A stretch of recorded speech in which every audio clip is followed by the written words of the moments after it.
कहाँ बनेंगे मंदिर मस्जिद, कहाँ बनेगी राजधानी, कहाँ बनेंगे मंदिर मस्जिद, कहाँ बनेगी राजधानी। मंडल और कमंडल पी गए सबकी आंखों का पानी। प्यार सिखाने वाले बस्ते मजहब के स्कूल गए, इस दुर्घटना में हम अपना देश बनाना भूल गए। कहीं बमों की गर्म हवा है और कहीं त्रिशूल जले, शाम चरैया सोली टंग गई पंछी गाना भूल चले।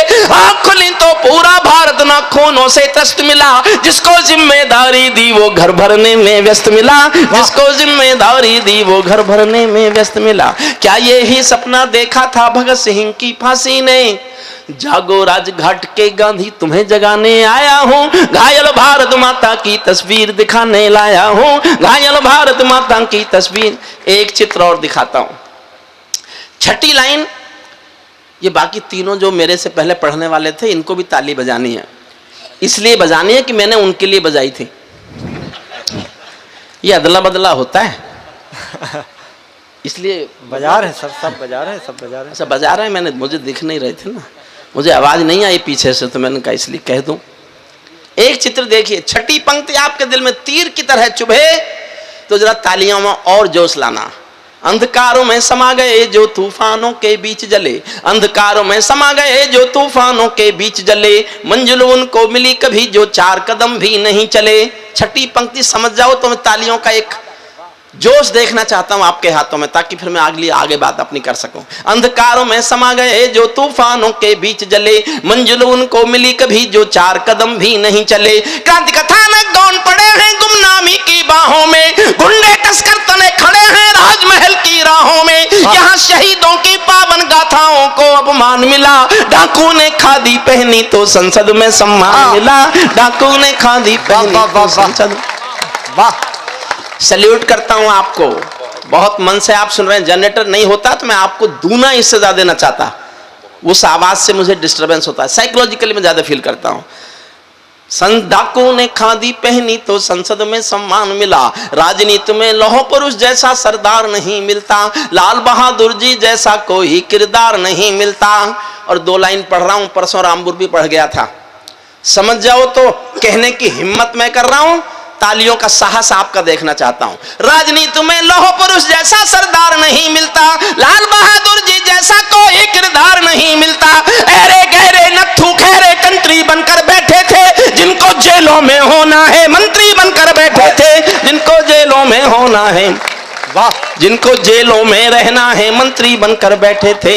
मैंने देशद्रोहियों का अभिनंदन होते देखा है, भगत सिंह का रंग बसंती चोला रोते देखा है। लोकतंत्र का मंदिर भी लाचार बनाकर डाल दिया, कोई मछली बिकने का बाजार बनाकर डाल दिया।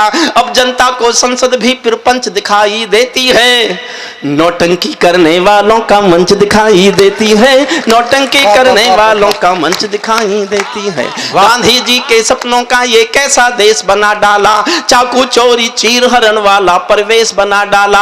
हर चौराहे से आती हैं आवाजें संतरासों की, पूरा देश नजरवाता है मंडी ताजा लाशों की। वे सिंहासन चला रहे हैं गांधी जी के नारों से, मदिरा की बदबू आती है संसद की दीवारों से, मदिरा की बदबू आती है संसद की दीवारों से। अखबारों में रोज खबर है चरमपंथ के हमलों की।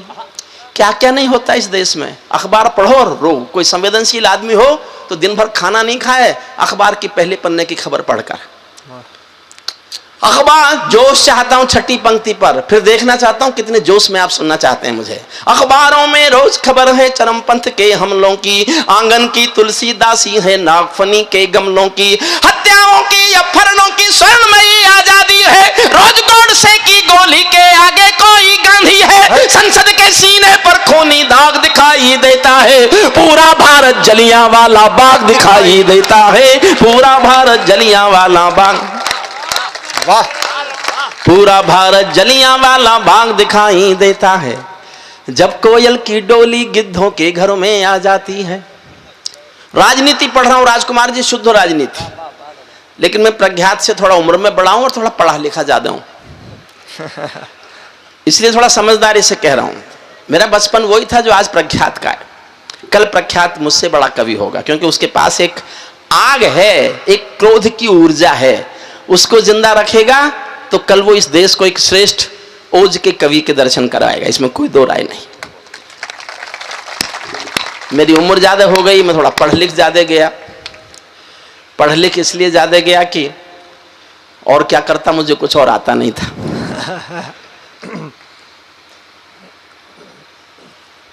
कहाँ था मैं, भूल ही गया इस चक्कर में। जब कोयल की डोली गिद्धों के घर में आ जाती है, जब कोयल की डोली गिद्धों के घर में आ जाती है, तो बगला भक्तों की टोली हंसों को खा जाती है। जब जब भीजे चंदों का अभिनंदन होने लगता है, जब जब भीजे चंदों का अभिनंदन होने लगता है, तब तब सांपों के बंधन में चंदन रोने लगता है, तब तब सांपों के बंधन। और गजेंद्र प्रियांशु ने बहुत श्रेष्ठ गीत पढ़ा, बहुत श्रेष्ठ। मैं अब तक अभिभूत हूं। अगर मंचों पर हम ऐसे गीत सुनवा सकते हैं, सुना सकते हैं और जनता सुन सकती है, तो हिंदी को कभी भी किसी भी चीज से खतरा होने की संभावना हो ही नहीं सकती। ये कविता का भविष्य है। अगर गजेंद्र प्रियांशु के गीत हम यहाँ सुन लें। मैं 2 पंक्ति पढ़ता हूं, मेरी इस कविता की सर्वाधिक संवेदनशील पंक्तियां हैं। समझ जाओ तो ही ताली बजाना, नहीं समझो तो मत बजाना, सुनना। जैसे गजेंद्र ने कहा, मैं भी वही बात कह रहा हूं। जब कोयल की डोली गिद्धों के घर में, बहुत संवेदनशील पंक्ति मैंने लिखी, हफ्ते भर सोचा तब लिखी। जब कोयल की डोली गिद्धों के घर में आ जाती है, तो जब कोयल की डोली गिद्धों के घर में आ जाती है, तो बगला भक्तों की टोली हंसों को खा जाती है। जब जब बीजे चंदों का अभिनंदन होने लगता है, तब तब सांपों के बंधन में चंदन रोने लगता है। जब फूलों को तितली भी हत्यारी लगने लगती है, वाह, तो माँ की अर्थी बेटों को भारी लगने लगती है, तो माँ की अर्थी बेटों को भारी, तो माँ की अर्थी बेटों को भारी लगने लगती है। जब जुगनू के घर सूरज के घोड़े सोने लगते हैं, तो केवल चुल्लू भर पानी सागर होने लगते हैं। सिंहों को म्याऊं कह दे, क्या ये ताकत बिल्ली में है? बिल्ली में क्या ताकत होती, कायरता दिल्ली में है। बिल्ली में क्या ताकत होती, कायरता दिल्ली में। बिल्ली में क्या ताकत होती, कायरता दिल्ली में है। कहते हैं कि सच बोलो तो प्राण गंवाने पड़ते हैं। मैं भी सच्चाई गा गा कर शीश कटाने आया हूँ। घायल भारत माता की तस्वीर दिखाने लाया हूँ। घायल भारत माता की। वाह। मैं कोई खिलाफ नहीं बोलता, मैं नेताओं की तारीफ भी बहुत करता हूँ। जो अच्छे सच्चे नेता हैं उन सब का अभिनंदन है। वाह। जो अच्छे सच्चे नेता हैं उन सब का अभिनंदन है। उनको 100 बार नमन है, मन प्राणों से वंदन है। जो सच्चे मन से भारत माँ की सेवा कर सकते हैं, हम उनके कदमों में अपने प्राणों को धर सकते हैं। हम उनके कदमों में अपने प्राणों को धर सकते हैं। लेकिन जो कुर्सी के भूखे दौलत के दीवाने हैं, 7 समंदर पार तिजोरी में जिनके तहखाने हैं, जिनकी प्यास महासागर है, भूख हिमालय पर्वत है, लालच पूरा नील गगन है, 2 कौड़ी की इज्जत है, इनके कारण ही बनते हैं अपराधी भोले भाले। डाकू को पैदा करते हैं नेता और पुलिस वाले। डाकू को पैदा करते हैं नेता, डाकू को पैदा करते हैं नेता और अंतिम छंद इस कविता का सुनाता हूं, जिसके लिए मैंने कविता लिखी। महाभारत में एक कथा आती है, आपने सबने पढ़ी होगी, महाभारत पढ़ते होंगे तो, या सुनी तो होगी। एक राजा शिशुपाल जी थे। शिशुपाल जब देखो कृष्ण भगवान को गाली, जब देखो कृष्ण भगवान को गाली, जब देखो कृष्ण भगवान को गाली। लोग कृष्ण जी से पूछते थे, इसकी गाली सुन के चुप क्यों रह जाते हो? ये बहुत ताकतवर है क्या? तुमसे ज्यादा ताकत रखता है क्या? तो कृष्ण कहते थे, नहीं ऐसा नहीं है, ये मेरी बुआ का बेटा है, मेरा रिश्ते में भाई लगता है। और मेरी बुआ जी ने एक दिन खाना खिलाते खिलाते मुझसे वचन ले लिया कि मेरे इस बदतमीज बेटे की 99 गालियां कृष्ण माफ कर देना। तो मैंने बुआ को वचन दिया है, इसलिए निभा रहा हूं। 99 गालियां माफ करूंगा, लेकिन जिस दिन ये 100वीं गाली देगा उस दिन इसको सजा मिलेगी। और आप जानते हो महाभारत में लिखा है, जिस दिन शिशुपाल ने 100वीं गाली दी, भरे दरबार में सुदर्शन चक्र से उसकी गर्दन काट दी गई। मैं भी केवल एक वाक्य बोल के अंतिम छंद पढ़ रहा हूं, जिसके लिए मैंने कविता लिखी। मैं भी हिंदुस्तान की राजनीति के अपराध गिन रहा हूं, और ये काम वो ही कर सकता है जो राजनीति में नहीं हो। वाह। अंतिम एक पंक्ति के लिए मैंने पूरी कविता लिखी है, सुनिए। कोई कलाकारों के सर पर तलवारें लटकाता है, क्या क्या नहीं हुआ पॉलिटिक्स में। कोई कलाकारों के सर पर तलवारें लटकाता है, कोई कलाकारों के सर पर तलवारें लटकाता है, कोई वंदे मातरम के गाने पर नाक चढ़ाता है, कोई हिमालय ताजमहल का सौदा करने लगता है, कोई गंगा यमुना अपने घर में भरने लगता है, कोई तिरंगे झंडे को फाड़े फूके आजादी है, कोई गांधी को भी गाली देने का अपराधी है, कोई चाकू घोंप रहा है संविधान के सीने में, कोई चुगली भेज रहा है मक्का और मदीने में, कोई ढांचे का गिरना यूएनओ में ले जाता है, कोई भारत माँ को डायन की गाली दे जाता है, लेकिन 100 गाली होते ही शिशुपाल कट जाते हैं। तुम भी गाली गिनते रहना, जोड़ सिखाने आया हूँ, घायल भारत माता की तस्वीर दिखाने लाया हूँ, घायल भारत माता की तस्वीर। वाह। और सुनाओ साहब? अरे सर, आप बताते रहिए, जब तक आप कहते रहेंगे और सुनाओ मैं और सुनाता रहूंगा। जब मैं 4 कविताएं सुना लूंगा तब मेरा गला खुलेगा। मैं सब सुना दूंगा साहब। आप ये क्या साउंड सिस्टम बहुत अच्छा है, बस ऐसा ही रहने दीजिए इसको थोड़ा। किसी का मोबाइल मंच पर आ रहा है क्या? गजेंद्र का? नहीं आ नहीं रहा, तो स्विच ऑफ कर दिया। नहीं स्विच ऑफ तो मत करो। इतनी रात में पत्नी का आता है फोन, हमको उससे कोई इंटरेस्ट नहीं। तुम्हें पता होगा भाई, मुझे तो पता है नहीं। जिनके पत्नियां हैं उनको जानकारी होगी। एक मैं अपनी सबसे ताजा कविता सुनाता हूं, जो मैंने बहुत गुस्से में लिखी है, बहुत गुस्से में। हमारे प्रखर का प्रख्यात का जो गुस्सा था, वो वही क्रोध है जो किसी भी आम आदमी के दिल में होगा। रोज ये क्या क्या होता है कश्मीर में, रोज क्या होता है। हमारे फौजी को कोई लात मार दे, हमारे फौजी पर कोई हाथ उठा ले, हमारे फौजियों पर कोई पत्थर फेंक दे, हमारे तिरंगे झंडे को कोई जला दे, हमारे बीएसएफ के जवानों की कोई हत्या कर दे और हम चुप रहें। मैं एक बहुत गुस्से में मैंने कविता लिखी है, वो आप सुन लीजिए, उसके बाद मैं आप जो चाहेंगे मैं सुनाता रहूंगा। स्वागत। पहली केवल 2 लाइन में सुनाऊंगा, ये तय करेगा कि आप मेरा ये तेवर सुनना चाहते हैं कि नहीं सुनना चाहते हैं। अगर मेरा ये तेवर आपको पसंद हो तो मैं पूरे सदन का एक साथ समर्थन चाहूंगा। केवल 2 पंक्तियां तय करेंगी कि आप इस तेवर को सुनना चाहते हैं या नहीं सुनना चाहते हैं। हम जब रोज देखते हैं अपने तिरंगे में लिपटे हुए बेटों की लाशें, तो क्या कहें, क्या निकलेगा मुंह से। मैं 2 पंक्तियां पढ़ रहा हूं, वो तय करेंगे कि इस कविता को सुनेंगे आप कि मैं कविता बदल दूं। ये पाकिस्तानी गालों पर दिल्ली के चांटे होते, ये पाकिस्तानी गालों पर दिल्ली के चांटे होते, गर हमने 2 के बदले में 20 शीश काटे हो। वाह। यही सुनाऊं साहब? बिल्कुल। तो एक बार जोरदार तालियां उठाइए सब लोग जाग के। हमारे सैनिकों का सर काटा गया और हम बातचीत करते रहे। मैंने गजेंद्र से पूछा, मेरा छोटा भाई है, उम्र में बहुत छोटा, लेकिन कई बार प्रज्ञा और मेधा में और गीत के शिल्प में मैं उसे अपने से बढ़ा पाता हूं, मुझे कहने में कोई संकोच नहीं है। मैंने गजेंद्र से पूछा, गजेंद्र हमारे सैनिकों का सर काट के पाकिस्तान ले गया, उसने किया क्या होगा उस सर का? बड़ा जवाब दिया गजेंद्र ने, क्योंकि वो गीतकार बड़ा है इसलिए जवाब भी उसने बड़ा दिया। उसने कहा, भाई साहब उसकी फौज कायर है। बांग्लादेश के समय जिसके त्राण में 1000 सैनिकों ने हथियार डाल दिए हों, उससे बड़ी कायर फौज दुनिया में कोई हो सकती है? उसकी फौज आज भी कायर है। वो शायद अपनी फौज को दिखाना चाहते होंगे कि हिंदुस्तान के बहादुर फौजी बेटे का सर होता कैसा है, जो कट तो सकता है कभी झुक नहीं सकता। वाह। 10 सेकंड और मांगता हूं राजकुमार जी, आपको एक 10 सेकंड की कहानी समर्पित करता हूं। क्यों लिखी मैंने गुस्से में कविता? एक पिंजरे में पालतू तोता था किसी के पास। एक दिन मालिक ने तोते से कहा, भाई मैंने तेरे शाम तक का खाना पिंजरे में रख दिया है, मैं पड़ोसी गांव जा रहा हूं, तो अपना खाना खा लेना।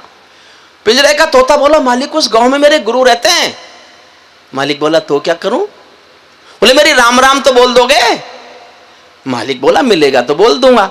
मालिक पड़ोसी गांव गया, वहां जाके उसने कहा, मेरे पिंजरे में पालतू तोता है, उसका यहां कोई गुरु है क्या? एक बूढ़ा तोता आया, उसने कहा, मैं उसका गुरु हूं। तो मालिक ने कहा, भाई मेरे पिंजरे के तोते ने तो उसको राम राम भेजा है। बूढ़े तोते ने सुना और मर गया। मालिक लौट के आया, पिंजरे के तोते ने पूछा, मेरे गुरु मिले? मालिक बोला काय का तेरा गुरु, मैंने तेरी राम राम दी, वो तो सुनते ही मर गया। इतना सुनते ही पिंजरे का तोता भी मर गया। अब समझ जाओ तो तालियां उठाना, पिंजरे का तोता भी मर गया। जब मालिक ने पिंजरा खोला तो तोते की आत्मा कहती चली गई कि मालिक तुम समझे नहीं, मेरे गुरु ने मेरे लिए संदेश भेज दिया कि जिसको आजाद होना हो उसको मरना आना चाहिए। वाह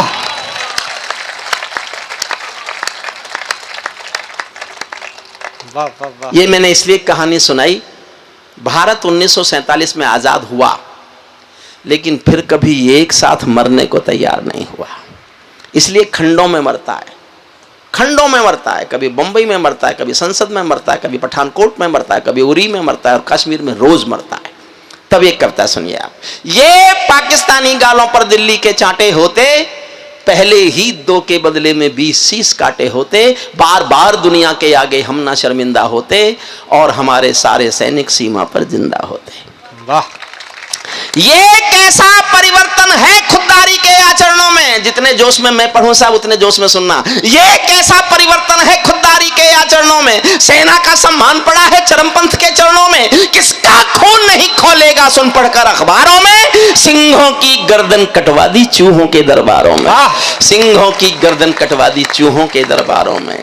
बार बार की गद्दारी को भारत क्यों सह जाता है, ज्यादा संयम भी दुनिया में कायरता कहलाता है, ज्यादा संयम भी दुनिया में कायरता कहलाता है। हमने 68 साल खो दिए श्वेत कपोत उड़ाने में, खूनी पंजों के गिद्धों को गायत्री समझाने में, भैंस के आगे बीन बजाना बहुत हो चुका बंद करो, नागफनी पर बेला चंपा कभी नहीं खिलने वाले, पत्थर की आंखों में आंसू कभी नहीं मिलने वाले। वाह।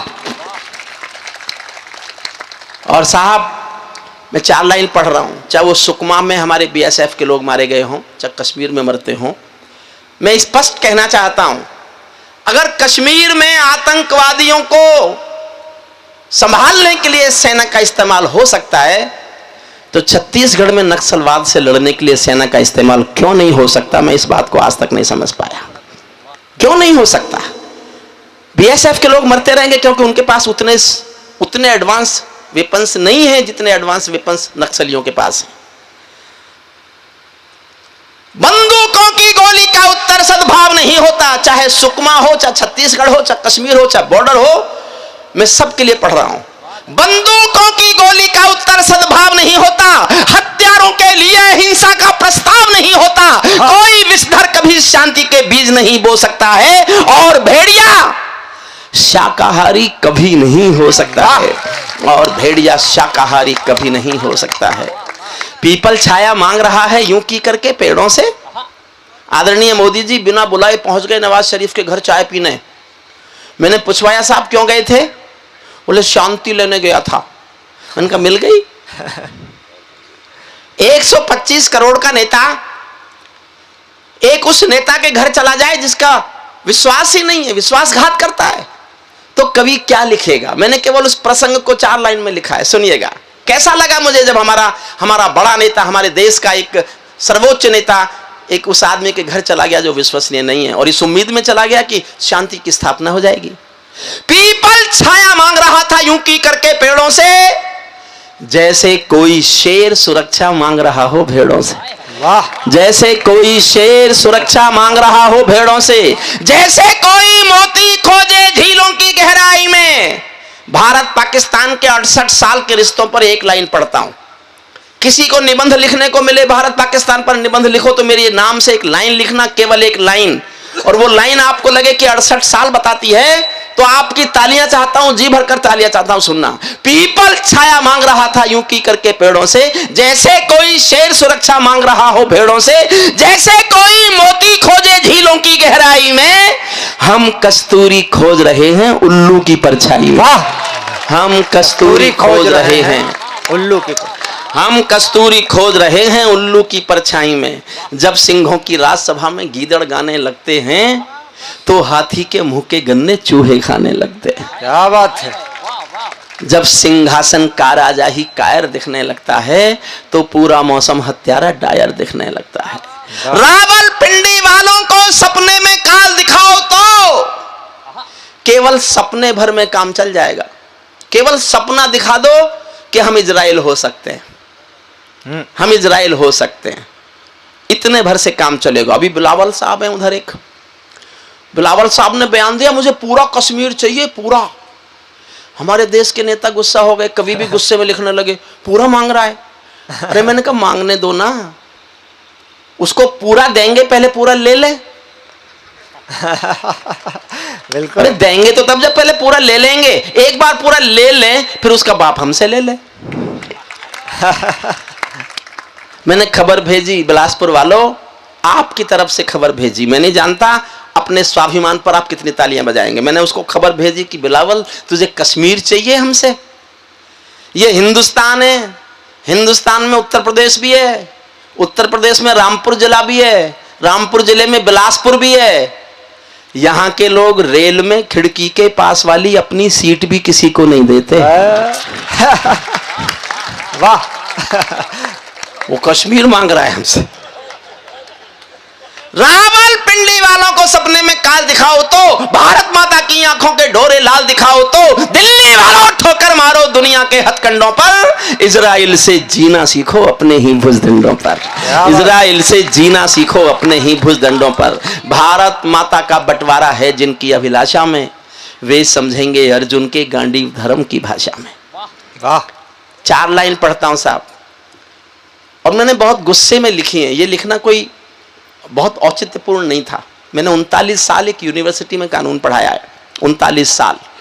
ये भाषा मैं कभी नहीं बोला, लेकिन जब मैं रोज देखता हूं, रोज रोज किसी न किसी बेटे को उसके घर में चूड़ियां टूटनी हैं, तो फिर मैंने जो लिख दिया, मैं आपकी मोहर चाहता हूं। और आपने मेरी बात का समर्थन किया तो राजकुमार जी, मैं हिंदुस्तान के प्रधानमंत्री के सामने सीना तान के ये बात गाना चाहता हूं। मैंने 20 साल कविताएं सुनाई हैं उनको, मैं अब ये कहना चाहता हूं जो मैंने इस कविता में लिखा है सुनना। मैंने मजबूरी में लिखा है, आपका समर्थन चाहता हूं, आपकी मोहर लगेगी तो मैं इस विचार को हिंदुस्तान के प्रधान के सामने गाऊंगा। भारत माता का बंटवारा है जिनकी अभिलाषा में, अगर समर्थन करो तो इतना करना कि मेरा हौसला बढ़े और मैं कह सकूं आगे जाके, और आपकी मोहर नहीं लगेगी तो मैं सोचूंगा शायद लिखने में कुछ कमी रह गई। भारत माता का बंटवारा है जिनकी अभिलाषा में, वे समझेंगे अर्जुन के गांडीव धर्म की भाषा में। फूल अमन के कभी नहीं खिलते कायर पर पार्टी में, नेहरू जी के श्वेत कबूतर मरे पड़े हैं घाटी में। दिल्ली वालों अपने मन को बुद्ध करो या क्रुद्ध करो, कश्मीर को दान करो या गद्दारों से युद्ध करो। वाह। जय हो, जय हो, जय हो। दिल्ली वालों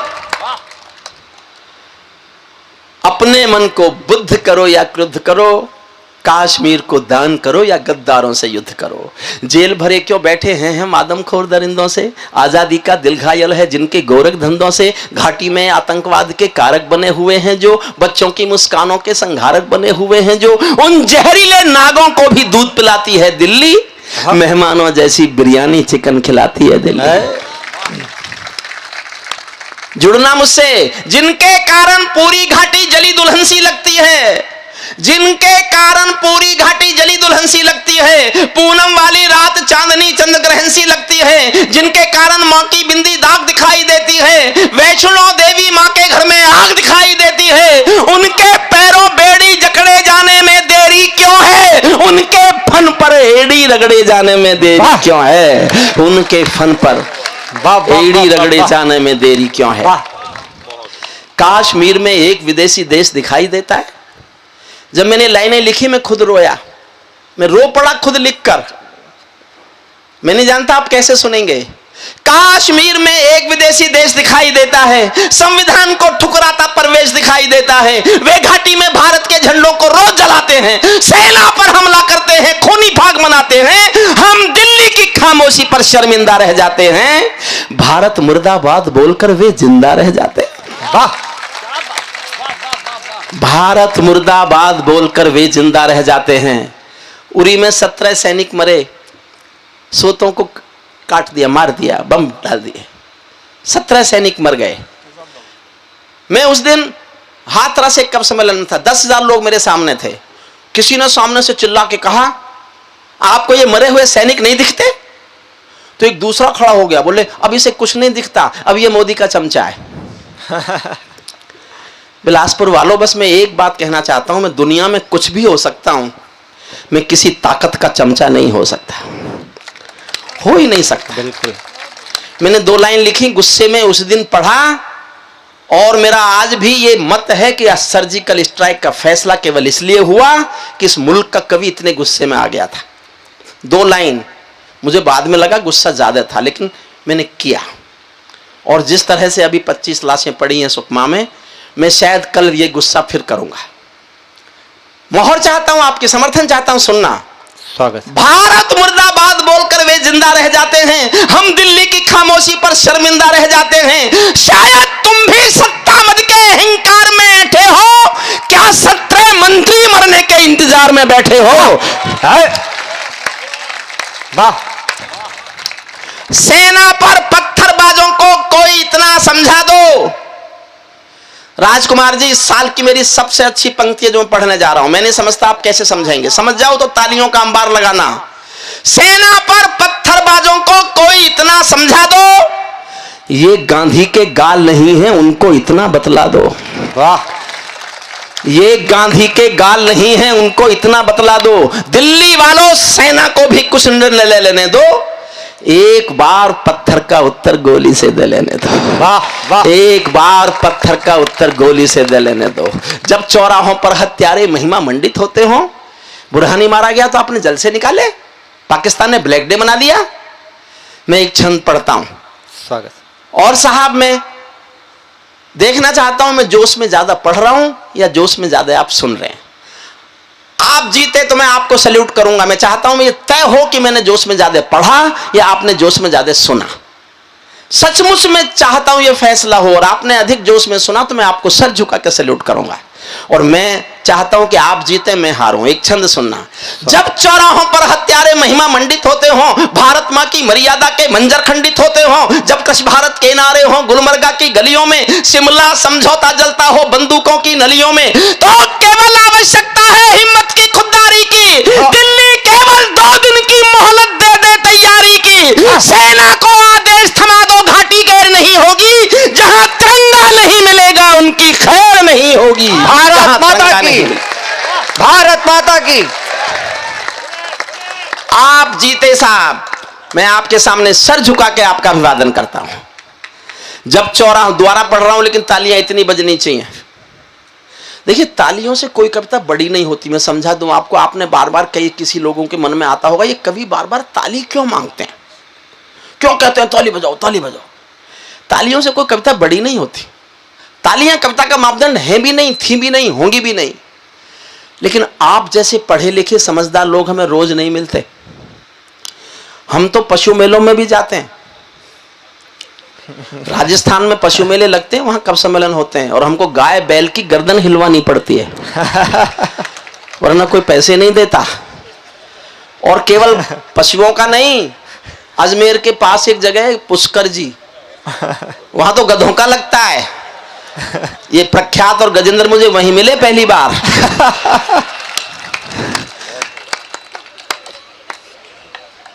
तो ताली नहीं बजती तो कवि के मन में तुरंत ख्याल आता है, मुझे कुछ भी नहीं गम था, अगर गम था तो ये गम था मेरी कश्ती जहां डूबी वहां पानी बहुत कम था।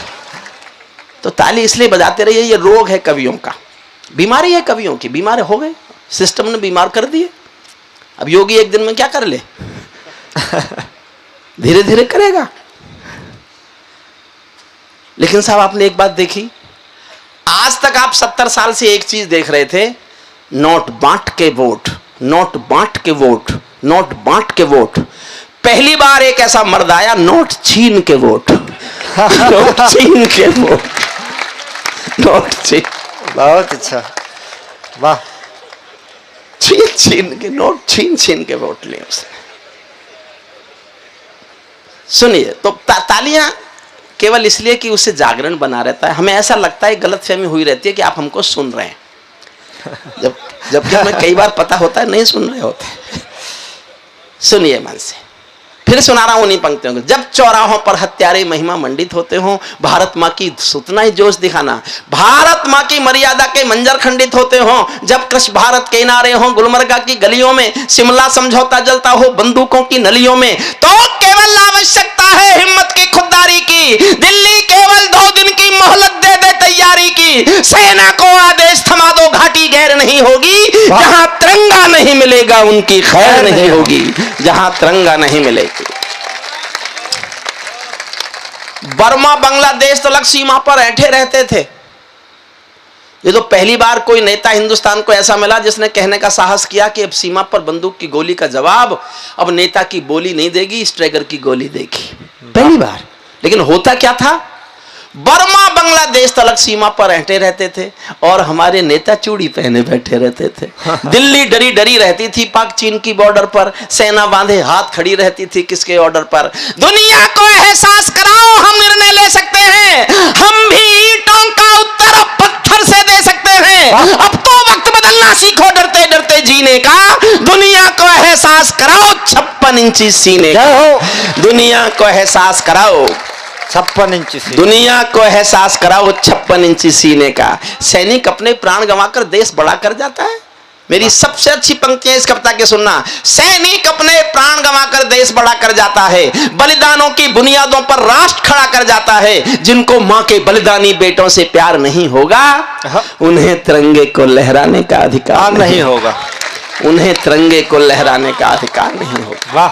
सिंहासन के, कविता समाप्त करता हूं, अंतिम पंक्तियां सुनना। सिंहासन के माने होते हैं सिंहों का आसन हो, कायरता से दूर अटल संकल्पों का अनुशासन हो, राजमहल के आचरणों की गंध हवा में जाती है।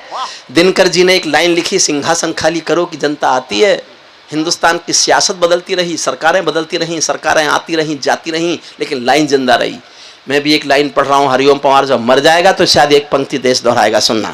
राजमहल के आचरणों की गंध हवा में जाती है, राजा कायर हो तो बिल्ली सिंहों को धमकाती है। वाह। राजा कायर हो तो बिल्ली सिंहों को धमकाती है। भारत एक अखंड राष्ट्र है, जो उसमें समापन करना इस कविता का। भारत एक अखंड राष्ट्र है, सवा अरब की ताकत है, कोई हम पर आंख उठा ले किसकी भला हिमाकत है। धरती अंबर और समंदर को ये भाषा समझा दो, दुनिया के हर पंच सिकंदर को ये भाषा समझा दो। अब खंडित भारत माँ की तस्वीर नहीं होने वाली, कश्मीर किसी के अब्बा की जागीर नहीं होने वाली, कश्मीर किसी के अब्बा की। जय। देखो, भारत माँ को तो इस समय सोने दो।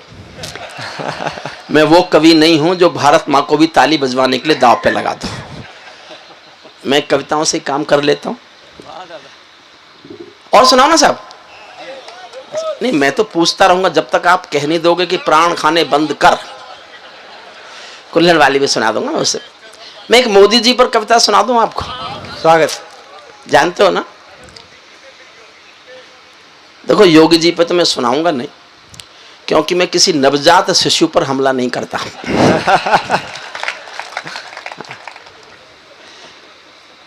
बस इतना जानता हूं कि अब युग आने वाला है कि आगे किसी भी प्रदेश में मुख्यमंत्री वो ही बनेगा जो कुंवारा होगा।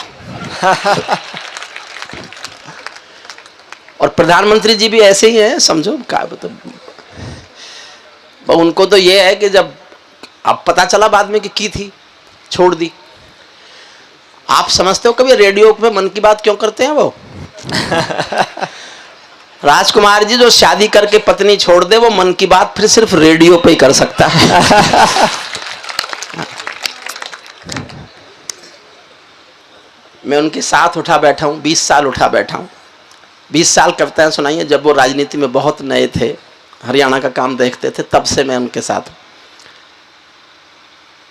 अब प्रधानमंत्री से तो किसी कवि का रिश्ता होता नहीं है, तो मेरा भी नहीं है। वो अपने लिए आजाद हैं, जो चाहे करें। मैं यहां आजाद हूं, मैं जो चाहूं करूं। एक कविता सुनाता हूं आपको मौदरणी जी। स्वागत। देखिए, मेरा संकट ये है, मेरा दृढ़ मत भी ये है, कविताएं कभी भी किसी भी युग किसी भी काल में सरकारों का समर्थन नहीं होती। जब जब कविताओं ने सरकारों का समर्थन किया, या तो कविताएं मर गई या सरकार गिर गई। एक साथ नहीं चल सकती। मैंने जीवन में केवल एक कविता किसी के सरकार के समर्थन में लिखी। जब वाजपेयी साहब ने परमाणु विस्फोट किए तो मैं अपने को रोक नहीं पाया। मैंने परमाणु विस्फोट का घनघोर समर्थन किया और समर्थन में कविता लिखी। लेकिन मैं कविता लिखते ही समझ गया था, या तो कविता मरेगी या सरकार गिरेगी। कविता बची, सरकार गिरी।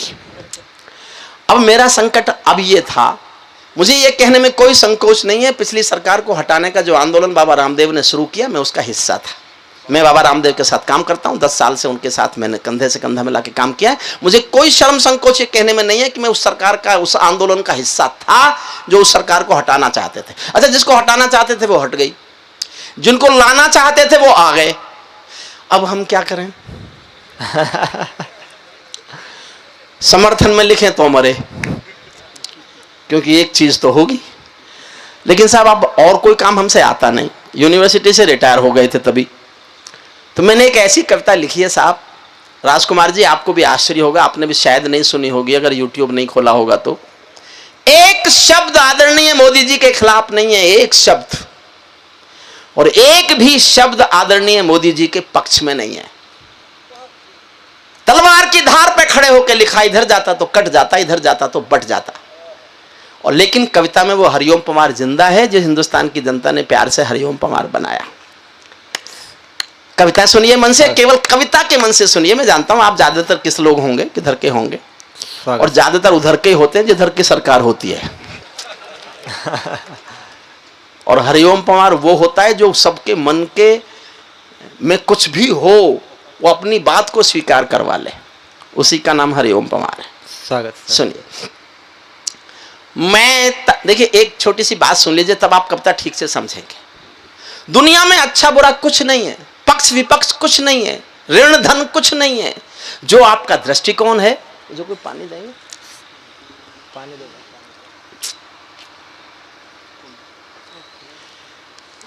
मिश्रा जी मुझे फिर दवाइयां क्योंकि बहुत खिलाई जाती हैं। डॉक्टर विजय मिश्रा जी हैं कि नहीं? आज उन्होंने मेरे बहुत बहुत असंतोषों का जवाब दिया जो मेरे मन में घुमड़ते रहते थे बीमारियों को लेके। जो आपका दृष्टिकोण है दुनिया में, आपको वो अच्छा लगता है।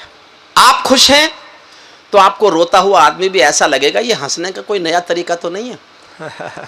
और अगर आप दुखी हैं तो फिर आपको सब दुखी नजर आएंगे। जब शिवाजी ने सिंहगढ़ का किला जीत लिया तो शिवाजी की मां चाहती थी किले में पहले राम कथा हो, उसके बाद प्रवेश हो। समर्थ रामदास गुरु आए कथा कहने, जीजाबाई का हुक्म था, समर्थ रामदास गुरु कथा कहने लगे। कथा में एक दिन प्रसंग आया, सीता का अपहरण हो चुका है, वो अशोक वाटिका में बैठी है, राम की याद में चिंता मग्न है, चारों ओर सफेद गुलाब के फूल खिले हुए हैं। राम की याद में सीता इतना चिंता मग्न है कि सीता के चेहरे का रंग भी सफेद लग गया है, और सफेद गुलाब के फूल और सीता का चेहरा सफेद एक जैसे नजर आते हैं। इतना कथा में बात आई कि एक आदमी सामने से खड़ा हो गया। उसने कहा गुरुदेव कथा में झूठ मत बोलो। गुरुदेव ने कहा क्या झूठ बोला? बोले जहां सीता मां बैठी थी वहां सफेद गुलाब का एक भी फूल था ही नहीं, वहां तो सुर्ख लाल गुलाब के फूल थे। गुरुजी ने पूछा कौन है आप? बोले हनुमान जी हूं। राम ने कथा सुनने भेजा है कि आप बहुत अच्छी कथा कहते हो, तुम तो झूठ बोलते हो। गुरुजी ने कहा चुपचाप बैठ जाओ, वहां सफेद गुलाब के फूल थे। हनुमान जी उठ के चले गए, जाकर राम से शिकायत कर दी। कहां भेज दिया? उस अज्ञानी के पास जिसको यही नहीं पता सीता के चारों ओर गुलाब फूल के फूल सफेद थे कि लाल थे। राम हंस पड़े, बोले सफेद थे। हनुमान जी ने पूछा आप गए थे देखने? अरे जो देखने गया उसकी सुनते नहीं हो, गुरुजी ने कह दिया तुमने मान लिया। राम ने फिर हंस के कहा नहीं वहां सफेद गुलाब के फूल थे। अब हनुमान जी भागे भागे सीता मां के पास गए। वो जानते थे सीता ने देखे और उसने देखे, और जाके सीता मां से कहा सीता मां गुरुजी कथा गलत कह रहे हैं। चलो कोई बात नहीं, गुरुजी को मालूम नहीं है, लेकिन राम मेरा यकीन नहीं कर रहे, राम भी कह रहे हैं सफेद गुलाब के फूल थे। सीता भी हंस पड़ी, बोली हाँ बेटे सफेद गुलाब के फूल थे। अब हनुमान को गुस्सा आ गया। कोई भक्त सच्चा होगा गुस्सा करेगा तो रो पड़ेगा। रो पड़े हनुमान की मुझे झूठा बनाने पे क्यों तुले, मैंने अपनी आंखों से देखा वहां सुर्ख लाल गुलाब के फूल थे। जब हनुमान रो पड़े तो सीता ने सर पे हाथ रखा, कहा पुत्र फूल तो सफेद गुलाब के ही थे, लेकिन तुम गलत नहीं हो। जब तुमने अपने स्वामी राम की पत्नी को रावण की कैद में देखा तो तुम्हारी आंखों में क्रोध का खून उतरा हुआ था, क्योंकि तुम्हारी आंखों में क्रोध का खून था। तुमको सफेद फूल भी लाल फूल नजर आते थे, वरना फूल तो सफेद ही थे। वाह वाह। दृष्टिकोण पर निर्भर है। मेरा अपना दृष्टिकोण है कविता लिखने का। मैंने शुद्ध एक कविता लिखने की कोशिश की है, राजनीतिक संदर्भों में लिखने की कोशिश की है। आपका मन चाहता हूं इसके बाद में जो इधर जिस कविता की फरमाइश कर रहे हैं वो भी पढ़ दूंगा। करगिल के शहीदों पर मेरी एक कविता है वो भी पढ़ दूंगा। एक संविधान पर मैंने कविता लिखी है। मैंने 20-22 साल संविधान पढ़ाया है। हुजूर जा रहे हो, हे आर्यपुत्र, जरूरी हो तो जरूर जाओ वरना लौट आओ आर्यपुत्र। देखो मुझे ठीक से समझने का बस एक सूत्र है, एक बात समझ लो, मुझे ठीक से समझ लोगे।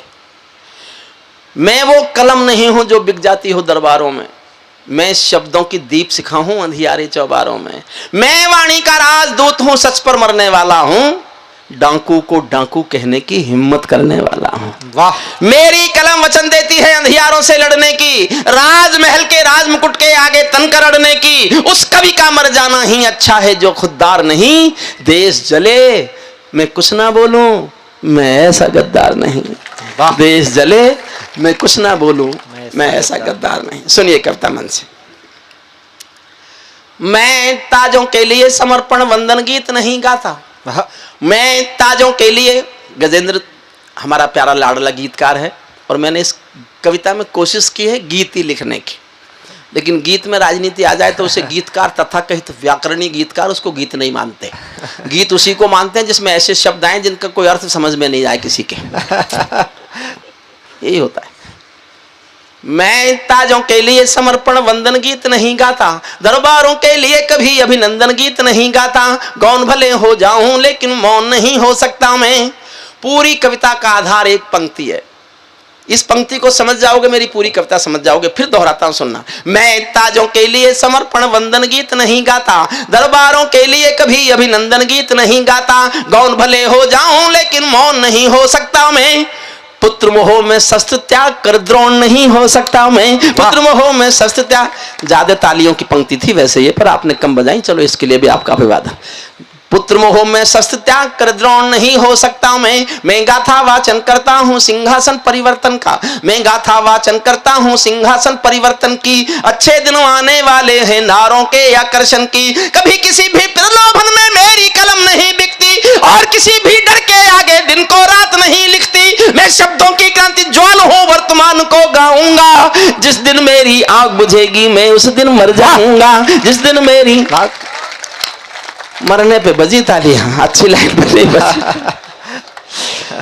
प्रख्यात कितना खुश हो रहा है, बोले ये मरे तो मेरी लाइन खुले। अभी नहीं मरने वाला प्रख्यात। जिस दिन मेरी आग बुझेगी मैं उस दिन मर जाऊंगा। सत्ता का आकर्षण मेरी भूख नहीं। राजकुमार जी कोई गर्वोक्ति नहीं है जो मैं कहने जा रहा हूं। मैं कोई गर्वोक्ति नहीं कर रहा। मैं चाहता तो जहां आपकी पार्टी के 282 संसद में बैठे मैं बैठ सकता था। टिकट मांगने वाले हजारों थे, मिले हुए टिकट को लौटाने वाला सिर्फ मैं था। मिले हुए टिकट को लौटाने वाला। बिल्कुल बिल्कुल। इसलिए कि मैं जानता था कि मैं सिद्ध कवि रहना चाहता हूं और कोई कवि कुछ भी हो सकता है, सत्ता का हिस्सा होकर निष्पक्ष कवि नहीं रह सकता। सत्ता का आकर्षण मेरी भूख नहीं, शाल दुशाला चंदन मेरी भूख नहीं। सरकारी अभिनंदन नहीं चुने मैंने, राजनीति के बंधन नहीं चुने मैंने। पद्म पुरस्कारों की चाह नहीं करता, दरबारों की मैं परवाह नहीं करता। कलम सिपाही बनकर जिंदा रहता हूँ, भूखे बच्चों से शर्मिंदा रहता हूँ। भूखे बच्चों से शर्मिंदा रहता हूँ। पगडंडी से लाल किले तक जाता हूँ, झुग्गी झोपड़ियों के आंसू गाता हूँ। कविता का शीर्षक लिखता हूँ 2 पंक्तियों में। 2 पंक्तियों में शीर्षक पर मोहर चाहता हूं। आपको लगे कि ईमानदार कवि का शीर्षक यही होना चाहिए तो तालियों से मोहर लगाना। पगडंडी से लाल किले तक जाता हूं, झुग्गी झोपड़ियों के आंसू गाता हूं। लेकिन दरबारों में कवि का शीश नहीं झुकने दूंगा। लेकिन दरबारों में कवि का शीश नहीं झुकने दूंगा। कविता का सिंहासन से संग्राम नहीं रुकने दूंगा। कविता का सिंहासन से संग्राम नहीं रुकने दूंगा। भारत माँ के घर में नया बसंत दिखाई देता है। रिजल्ट आए 16 मई को, 26 मई को सरकार बनी, तभी मैंने कविता लिखनी शुरू की। भारत माँ के घर में नया बसंत दिखाई देता है, वंशवाद की परंपरा का अंत दिखाई देता है। वंशवाद की परंपरा का वाह। अब ये मैंने सुना है किसी से, सच झूठ का मुझे नहीं पता। मेरा कोई आके गिरबान मत पकड़ना कि ये सच है कि झूठ है। आदरणीय सोनिया जी सहारनपुर में किसानों को मुआवजा बांटने आई। किसानों की फसलें नष्ट हो गई थी 1.5 साल पहले, बहुत फसलें नष्ट हुई, आंधी तूफान ओले। सोनिया जी ने आके मुआवजा बांटा किसानों को। तो सहारनपुर के कुछ किसानों ने आपस में 100-100 रुपए इकट्ठे किए और सोनिया जी के पास पहुंचे। मैडम लो। बोले मुझे क्यों दे रहे हो? बोले मुआवजा। बोले मुझे क्यों? किसान धीरे से बोले फसल तो आपकी भी नष्ट हो गई। वाह। भारत मां के घर में, मैं केवल तनाव से मुक्त करने के लिए पढ़ रहा हूं, ये मुझे नहीं पता झूठ है कि सच है। भारत मां के घर में नया बसंत दिखाई देता है, वंशवाद की परंपरा का अंत दिखाई देता है। मैंने कहा तारीफ नहीं की कहीं भी, लेकिन जो सच लिखा, जो सच दिखा वो लिखा। एक पंक्ति पढ़ता हूं, आप इस सच को स्वीकारते हो तो फिर पूरे सदन की तालियां चाहता हूं। भारत मां के घर में नया सजंत दिखाई देता है, वंशवाद की परंपरा का अंत दिखाई देता है। तुमने उस दिन परंपरा का सूरज एक उगाया था, तुमने उस दिन परंपरा का सूरज एक उगाया था, जिस दिन तुमने संसद की चौखट पर शीश झुकाया था। जिस दिन तुमने संसद की चौखट पर शीश झुकाया था। बहुत बधाई देता हूं मैं परिवर्तन के नायक को, बहुत बधाई देता। अपना रिश्ता तय करता हूं। तुम्हारा राजमहल तुमको मुबारक, ये गलियां, ये सड़कें, ये जनता, ये चौराहे हमको मुबारक। रिश्ता जोड़ता हूं, सुनना। बहुत बधाई देता हूं मैं परिवर्तन के नायक को, लेकिन कैसे मर जाने दूंगा आंसू के गायक को। आप विजय के जननायक हो, मैं पीड़ा का गायक हूं। आप राजपथ के नायक हो, मैं जनपथ का नायक हूं। आप राजपथ के नायक हो, मैं जनपथ का नायक हूं। निर्वाचन ने सौंपा है सम्मान तुम्हारे हाथों में, निर्वाचन ने सौंपा है सम्मान तुम्हारे हाथों में। लोकतंत्र की मां संसद का मान तुम्हारे हाथों में। संविधान के पालन का अरमान, जोश में सुनना, संविधान के पालन का अरमान तुम्हारे हाथों में। तिलक गोखले गांधी का वरदान तुम्हारे हाथों में। अमर तिरंगे की सौंपी है शान तुम्हारे हाथों में। सौंप दिया है पूरा हिंदुस्तान तुम्हारे हाथों में, सौंप दिया है पूरा हिंदुस्तान। जनादेश में आज आपकी सबसे ऊंची थाती है, दिया तुम्हारा तेल तुम्हारा और तुम्हारी बाती है। आज आपके कर कमलों में टूटी हुई कमान नहीं, और पगों के नीचे कोई गिरता हुआ मचान नहीं। आज आपके ऊपर नभ है, नीचे ठोस धरातल है, और आपकी सौगंधों में गंगा मैया का जल है, और आपकी सौगंधों में। वाह, वापस ले जाओ, वापस ले जाओ, वापस ले जाओ। जब आप सबको नहीं मिल रही, मैं इनको क्यों पीने दूं? आपके सबके हाथ में कब दिख जाएगा तो मैं यहां आने दूंगा। उधर ले जाओ, उधर। अरे ले जाओ, ले जाओ भैया, मान जाओ, कहना भैया ले जाओ। कोई नहीं। विजय किसी की नहीं, विजय ये परिवर्तन के यश की थी। और अगली पंक्ति समझ जाओ तो हंसना बस। विजय किसी की नहीं, विजय ये परिवर्तन के यश की थी, और पराजय गांधी जी के बंदर के अपयश की थी, और पराजय गांधी जी के बंदर के अपयश की थी। 10 सालों तक बैसाखी से तारे टूटे मौन रहे, घोटालों पर घोटालों के अनबम फूटे मौन रहे। हर घटना दुर्घटना पर मौनी बाबा हो जाते थे, हर घटना दुर्घटना पर मौनी बाबा हो जाते थे। हनुमान चालीसा सीने पर रखकर सो जाते थे, हनुमान चालीसा सीने पर रखकर सो जाते थे। जिस ईमानदार के घर में कौल दलाली पलती हो, उस दब्बू ईमानदार के पाप नहीं छिपने दूंगा। कविता का सिंहासन से संग्राम नहीं रुकने दूंगा, कविता का सिंहासन। दूसरा छंद सुनना। आज आपके रथ के सारे घोड़े हिम्मत वाले हैं। वाह, कुछ साधु ज्यादा ही हिम्मत वाले, कुछ गौरक्षक भी ज्यादा हिम्मत वाले। आज आपके रथ के सारे घोड़े हिम्मत वाले हैं, गायत्री के गंगा मां के गैया के रखवाले हैं। और 2 पंक्तियां पढ़ रहा हूं राजकुमार जी, आपको समर्पित है, जनता को भी समर्पित है। आप सब भाजपा के लोग हो और भाजपा के खिलाफ बोल रहा हूं, और आप सब ताली बजाएंगे, दावा कर रहा हूं। आज आपके रथ के सारे घोड़े, सच लगे तो तालियां चाहता हूं। आज आपके रथ के सारे घोड़े हिम्मत वाले हैं, गायत्री के गंगा मां के गैया के रखवाले हैं। लेकिन ये भड़कीले भाषण जो जहरीले नारे हैं, ये मोदी सिंहासन के हम दर्द नहीं हत्यारे हैं, ये मोदी सिंहासन के हम दर्द नहीं हत्यारे हैं। सिंहासन का हिस्सा बांटो तुम उसको चाहो जिसको। मैंने जीवन में केवल 2 लोगों के साथ काम किया है पूरे जीवन में।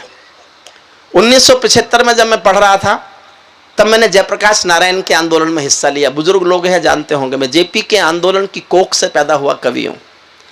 मैंने जयप्रकाश नारायण के आंदोलन में मीसा भोगा है। मैं जेपी के आंदोलन की कोख से पैदा हुआ। 2 चीजें पैदा हुई, जनता पार्टी और हरिओम पंवार। जनता पार्टी का मुझे पता नहीं, हरिओम पंवार बिलासपुर में बैठा हुआ कविता पाठ कर रहा है। वाह। मैं राजनीति में नहीं गया, मुझे आती ही नहीं है। नौकरी लग गई, पढ़ाने चला गया। फिर मैंने एक आदमी के साथ काम किया जो हिंदुस्तान में गरीब आदमी को स्वस्थ रहने की परंपरा सिखाने के लिए अभियान चला रहा है। आज तो लोग उनकी बुराई करते हैं कि ये तो लाला हो गया, साबुन बेचता है, तेल बेचता है। अगर हिंदुस्तान के व्यापारियों ने हिंदुस्तान में अच्छा साबुन बेचा होता तो कोई विदेशी साबुन हिंदुस्तान में बिकने नहीं आया होता। वाह। स्वदेशी के नारे बहुत लगे, काम किसी एक ने करके दिखाया। मैं आज भी उनके साथ काम करता हूं, बोलता हूं, अच्छा लगे समर्थन करना, अच्छा नहीं लगे इसलिए सुन लेना कि मैंने सुनाने का पैसा लिया है। भारत माँ के घर में नया बसंत दिखाई देता है, सिंहासन का हिस्सा बांटो तुम उसको चाहो जिसको। भूल न जाना रामदेव के स्वाभिमान की कोशिश को, जिनके अंदर संघर्षों का एक पुरोधा बैठा है, जिसके अंदर युग परिवर्तन का एक योद्धा बैठा है, जिसने काले धन पर घर घर जाकर अलग जगाया था। बाबा ने परिवर्तन का मौसम अनुकूल बनाया था, बाबा ने कथनी करनी का भेद मिटा कर दिखा दिया। वंशवाद को राजमहल से दूर बिठाकर दिखा दिया, वंशवाद को राजमहल से दूर बिठाकर।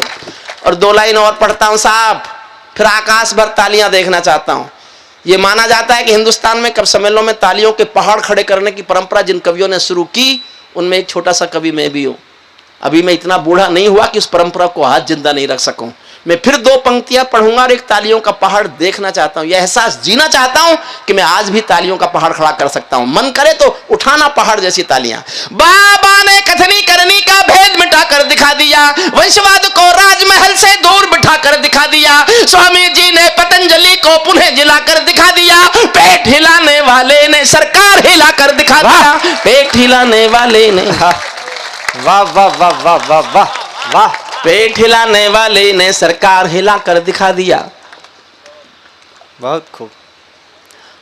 और कविता की सबसे अच्छी लाइन सुनना, जब जब कोई शहंशाह भी टकरा गया फकीरों से। वाह। 4 जून की रात याद कीजिए जब सोती हुई महिलाओं पर लाठीचार्ज हुआ था। जब जब कोई शहंशाह भी टकरा गया फकीरों से, शिकवा करता हुआ मिला है अपनी भाग्य लकीरों से, शिकवा करता हुआ मिला है अपनी भाग्य लकीरों से। जब चाणक्य शिखा खुलती है नंद वंश कट जाते हैं, मैं चंद्र वरदाई कुल का धर्म नहीं बिकने दूंगा, कविता का सिंहासन से संग्राम नहीं रुकने दूंगा, कविता का सिंहासन से संग्राम। अब मेरा मूल तेवर बोलता है, मूल हरिओम पंवार बोलता है, सुनना। हमने कई व्यथा भोगी हैं जनादेश ना, कवि की ईमानदारी को समर्थन करना। हमने कई व्यथा भोगी हैं जनादेश ना कामी। ये पहली बार चेंज नहीं हुआ, पहले भी हो चुके हैं। हमने कई व्यथा भोगी हैं जनादेश ना कामी की, ये परिवर्तन चढ़ ना जाए भेंट कहीं बदनामी की। जिंदा कौमें कभी झूठ की जय जयकार नहीं करती, भीगी पल के सिंहासन वालों को प्यार नहीं करती। झोपड़ियों की पीड़ा को जो भी दरबार नहीं सुनता, उसका भाषण लाल किला भी बारंबार नहीं सुनता, उसका भाषण लाल किला भी बारंबार नहीं सुनता, उसका भाषण लाल किला भी बारंबार नहीं सुनता। इस सवाल का उत्तर क्या है मैं किसको समझाऊं क्या, मेरी समझ नहीं आया तो जनता को बतलाऊं क्या। सत्ताधीशों के अधरों पर पहरा क्यों हो जाता है, कभी कभी सिंहासन गूंगा बहरा क्यों हो जाता है, कभी कभी सिंहासन गूंगा बहरा क्यों हो जाता है। मैं चारण हूं चौराहों पर आंख लाल कर पूछूंगा। कवि जो कह सकता इससे अधिक तो नहीं कह सकता साहब, इससे अधिक नहीं कह सकता। मैं पराकाष्ठा तक जा रहा हूं, सुनना और हौसला बढ़ाना मेरा। मैं चारण हूं चौराहों पर आंख लाल कर पूछूंगा, सिंहासन के गिरेबान में हाथ डाल कर पूछूंगा। जो भूखों के लिए किए हो काम बता दो मोदी जी, काले धन के गद्दारों के नाम बता दो मोदी जी, काले धन के गद्दारों के नाम बता दो मोदी। मेरी चीखें संसद की दीवारों से टकराएंगी, मेरी चीखें संसद की दीवारों से टकराएंगी। मैं जनता की मांगों की आवाज नहीं घुटने दूंगा, कविता का सिंहासन से संग्राम नहीं रुकने दूंगा। कविता का सिंह। अंतिम छंद सुनना साहब, मैंने जिसके लिए कविता लिखी है। ये सौगंध तुम्हारी है मैं देश नहीं बिकने दूंगा। वाह।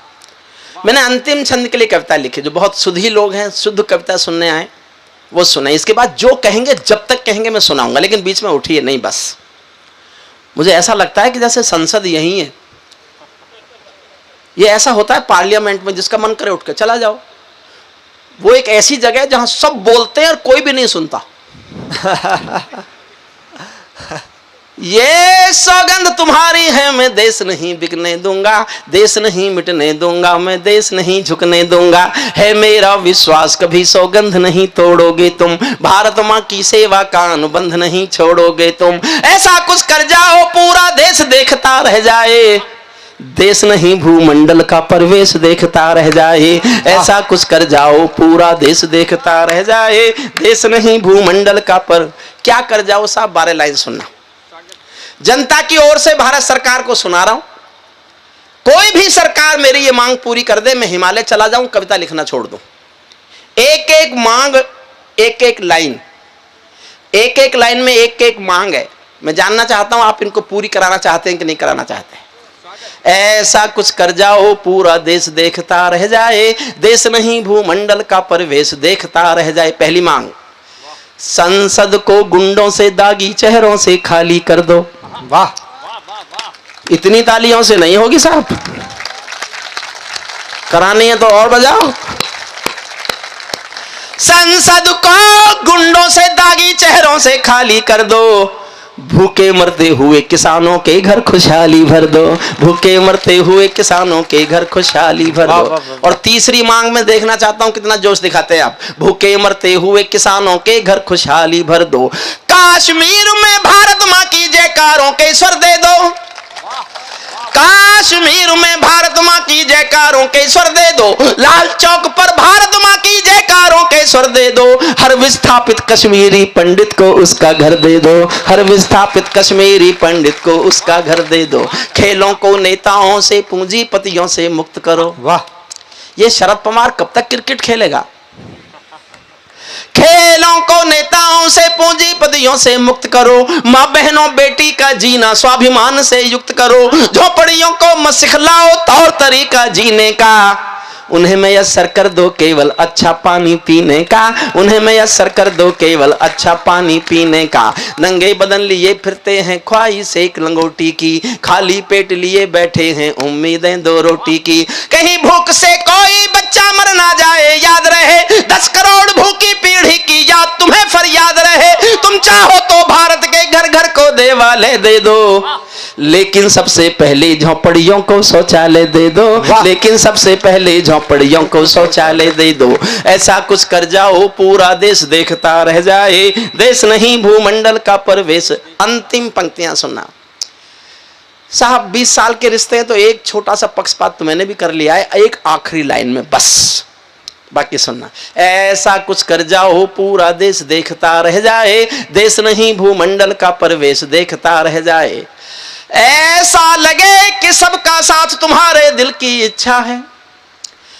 अगर मोदी जी और योगी जी ये सिद्ध कर दें कि सबका साथ सबका विकास ही तुम्हारे दिल की बात है, तो 19 भी तुम्हारा और 24 भी तुम्हारा। वाह। ये कवि बोल रहा है, लेकिन ये ऐसा लगे कि सबका साथ सबका विकास ही एकमात्र लक्ष्य, तब सुनना। ऐसा लगे कि सबका साथ तुम्हारे दिल की इच्छा है, सामाजिक सद्भाव तुम्हारी सबसे कड़ी परीक्षा है। सामाजिक सद्भाव, अंतिम एक एक लाइन मन से सुनना साहब। सामाजिक सद्भाव तुम्हारी सबसे बड़ी परीक्षा है। ऐसा लगे कि गुजराती बेटा गांधी का सपना है, ऐसा लगे कि गुजराती बेटा गांधी का सपना है। ऐसा लगे कि भारत का सरपंच हमारा अपना है। ऐसा लगे कि सवा अरब की आबादी का दमखम हो। ऐसा लगे कि भारत की सब तहजीबों का संगम हो। ऐसा लगे कि देशद्रोहियों को तुमने ललकार दिया। ऐसा लगे कि भारत माँ का हर दुश्मन धिक्कार दिया। ऐसा लगे कि काले धन का पूरा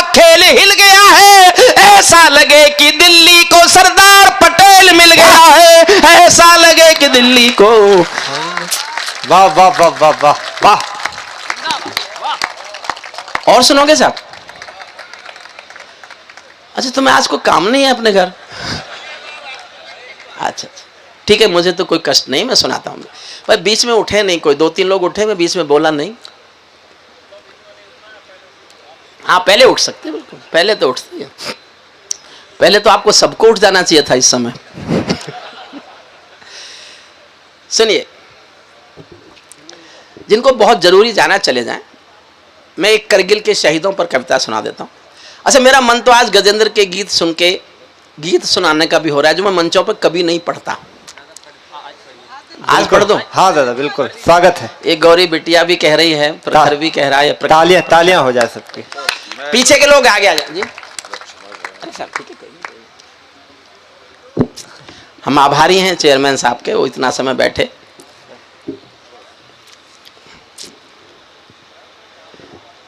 आप लोग जाने के लिए उठे हैं कि वापस आने के लिए? नहीं, कुछ रासायनिक क्रियाएं जोर मारती तो पीछे के लोग आगे आ जाएं। मैं आज जीवन का वो सुनाता हूं जो मैं मंचों पर कभी नहीं सुनाता। आ जाइए, आगे आ जाइए सब। ये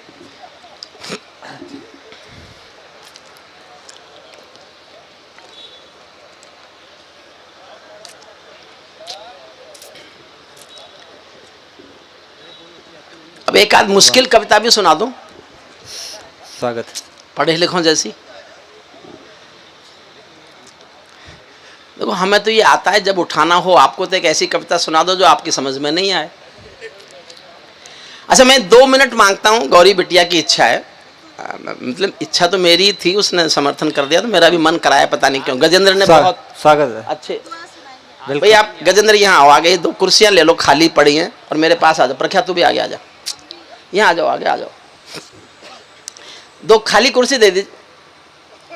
2 यहाँ मेरे साथ आगे बैठ जाओ, आगे बैठ जाओ तीनों।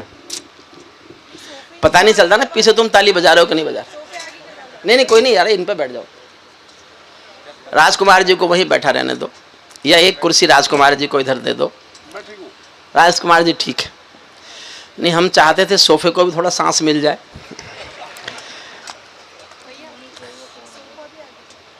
अरे एक कुर्सी और लेके बैठ जाओ ना। चलो कोई नहीं, सुनिए, मैं गीत सुना रहा हूं, लेकिन ये तीनों और आप में से कोई भी मुझसे नहीं पूछेगा कि मैंने कब लिखा, क्यों लिखा और किसके लिए लिखा। ये शर्त स्वीकार हो तो सुनाऊं, स्वीकार है तो ताली बजा के बताओ। ठीक, आगे आ जाओ। इसके बाद एक अच्छी सी कविता है मेरी संविधान पर, वो सुना दूंगा, भूख सुना दूंगा, करगिल के शहीदों से समाप्त करेंगे जी। हाँ, सुनाए आज तक हिंदुस्तान में किसी को 3 घंटे गाते हुए? नहीं। तुम रूठे युग बीत गए, गीत की तरह सुनना गजेंद्र, तुमको समर्पित करता हूं। तुम रूठे युग बीत गए, दर्द उदासी आज भी है। तुम रूठे युग बीत गए, दर्द उदासी आज भी है। तन हीरे मोती पहने मन सन्यासी आज भी है। तुम रूठे युग बीत गए, एक घड़ी तू मैं अगले पल पल के सावन। एक घड़ी तू मैं अगले पल पल के सावन। रोज गिले शिकवे करता एक अनु आता है, फिर वो क्यों खो जाता है। इसी खोज में गौतम सा, इसी खोज में गौतम सा मन बनवासी आज भी है। तन हीरे मोती पे, अंतिम लाइन सुनना, तन हीरे मोती पहने मन सन्यासी आज भी है। जिस ज्वाला की भेंट चढ़ी बची कोई उम्मीद नहीं, अब वो आग नहीं दिखे। ऐसी कोई नींद नहीं, सपनों में भी जलने का मन अभ्यासी आज भी है, तन हीरे मोती पहने मन। आपसे ज्यादा धैर्यवान श्रोता मैंने दुनिया में नहीं देखे। मैंने ये गीत केवल इसलिए सुनाया मैं आपके धैर्य की परीक्षा लूं कि आप कितने धैर्यवान हैं। पास मुझे अब ये शक हुआ कि आप यहां इसलिए बैठे हैं कि आपका संकट ये है कि इस समय जाएं कहां।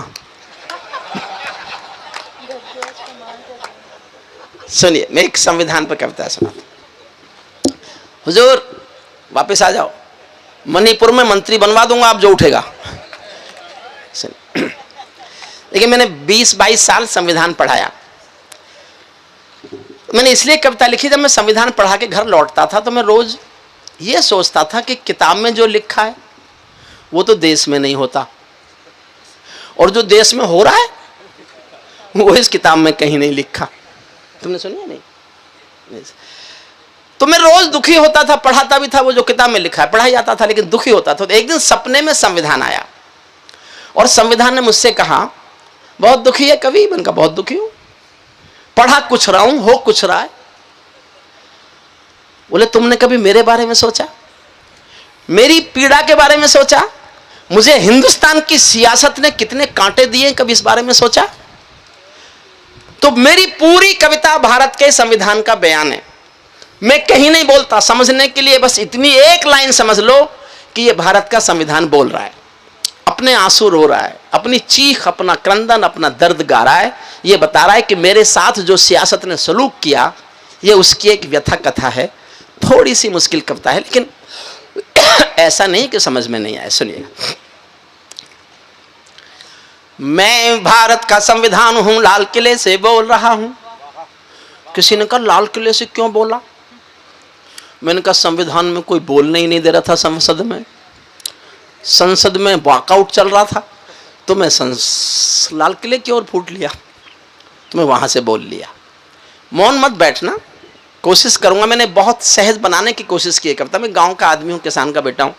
कभी कभी मेरे गांव के लोग कहते हैं तो क्या गाता बकता फिरता है, और सच मानो मैं आज आपसे शेयर कर रहा हूं। मेरे चाचा जी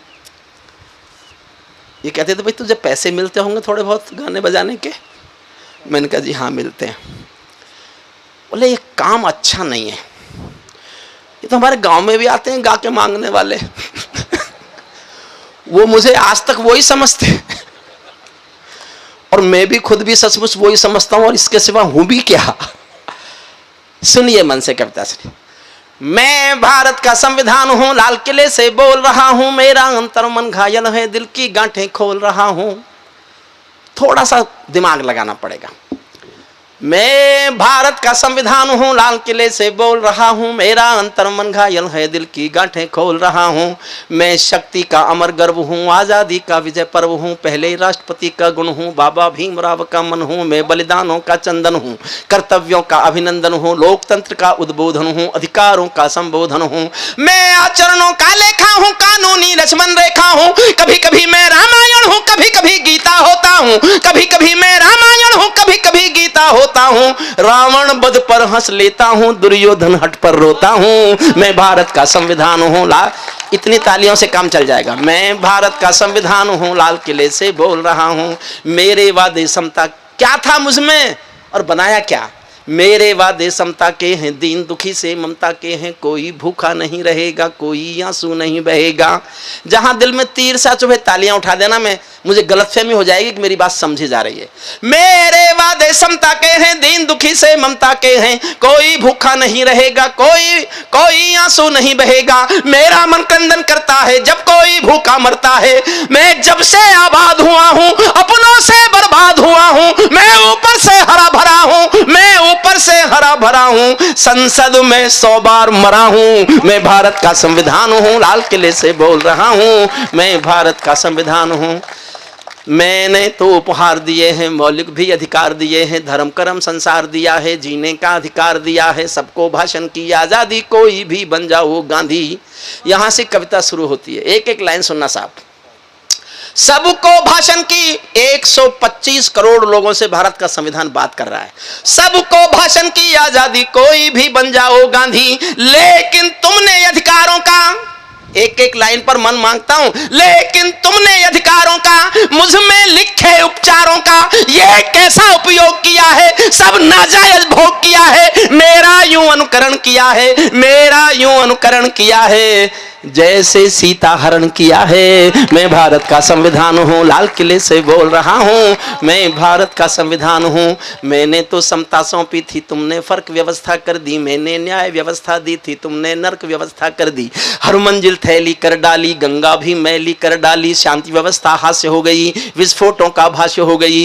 आज अहिंसा भी रोती है, गुंडों के घर में सोती है, न्याय व्यवस्था भी रोती है, गुंडों के घर में सोती है। पूरे कांप रहे आधों से, राजा डरता है प्यादों से, गांधी को गाली मिलती है, डाकू को ताली मिलती है। क्या आपराधिक चलन किया है, क्या आपराधिक चलन किया है, मेरा भी अपहरण किया है। मैं भारत का संविधान हूं, लाल किले से बोल रहा हूं, मैं भारत का। और संवेदनशील लाइन सुनना, समर्थन करना गजेंद्र आपको सौंपता हूं, प्रख्यात को सौंपता हूं, बहुत संवेदनशील पंक्तियां। क्या मेरा भी अपहरण किया है, क्या आपराधिक चलन किया है, मैं भारत का संविधान हूं, लाल किले से बोल रहा हूं। मैं चोटिल हूं, छत विक्षत हूं, इससे ज्यादा क्या रोएगा। मैं चोटिल हूं, छत विक्षत हूं, मैंने यूं आघात सहा है, जैसे घायल पड़ा जटायु, हारा थका करहा रहा है, जैसे घायल पड़ा जटायु। ध्यान देना, जैसे घायल पड़ा जटायु, हारा थका करहा रहा है।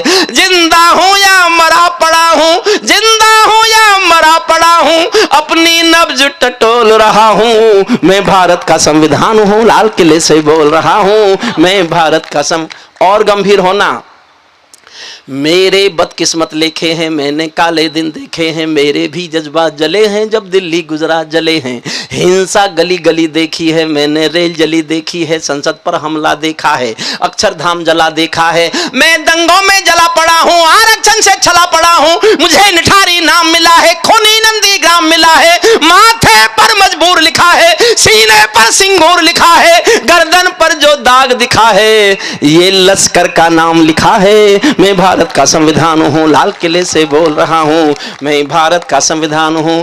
मेरी आंख झुकी दिखती है, मेरी कमर झुकी दिखती है, मेरी आंख झुकी दिखती है, मेरी सांस रुकी दिखती है, मेरी कमर झुकी दिखती है। आंखें गंगा यमुना जल हैं, मेरे सब सूबे घायल हैं, माओवादी नक्सलवादी घायल कर डाली आजादी। पूरा भारत आग हुआ है, पूरा भारत आग हुआ है, जलियांवाला बाग हुआ है। मैं भारत का संविधान हूं, लाल किले से बोल रहा हूं, मैं भारत का एक लाइन पर कविता लिखी मैंने, एक लाइन मेरे दिमाग में आई थी बस, और मैं सोया नहीं था पूरी रात। एक लाइन आने पर तो मुझे कलाम साहब याद आए। कलाम साहब का एक वाक्य आपने सबने सुना है, वो अक्सर कहा करते थे, सपने वो बड़े नहीं होते जो सोते हुए आते हैं, सपने वो बड़े होते हैं जो सोने नहीं देते। मैं बड़े आदमी के साथ नाम जोड़ना चाहता था, एक लाइन मैंने जोड़ी। बड़े आदमी की लाइन और मेरी लाइन दोनों एक साथ सुनना। बड़े आदमी ने कहा, सपने वो बड़े नहीं होते जो सोते हुए आते हैं, सपने वो बड़े होते हैं जो सोने ही नहीं देते। और मैंने लिखा, अपने वो नहीं होते जो रोने पर आते हैं, अपने वो होते हैं जो रोने ही नहीं देते।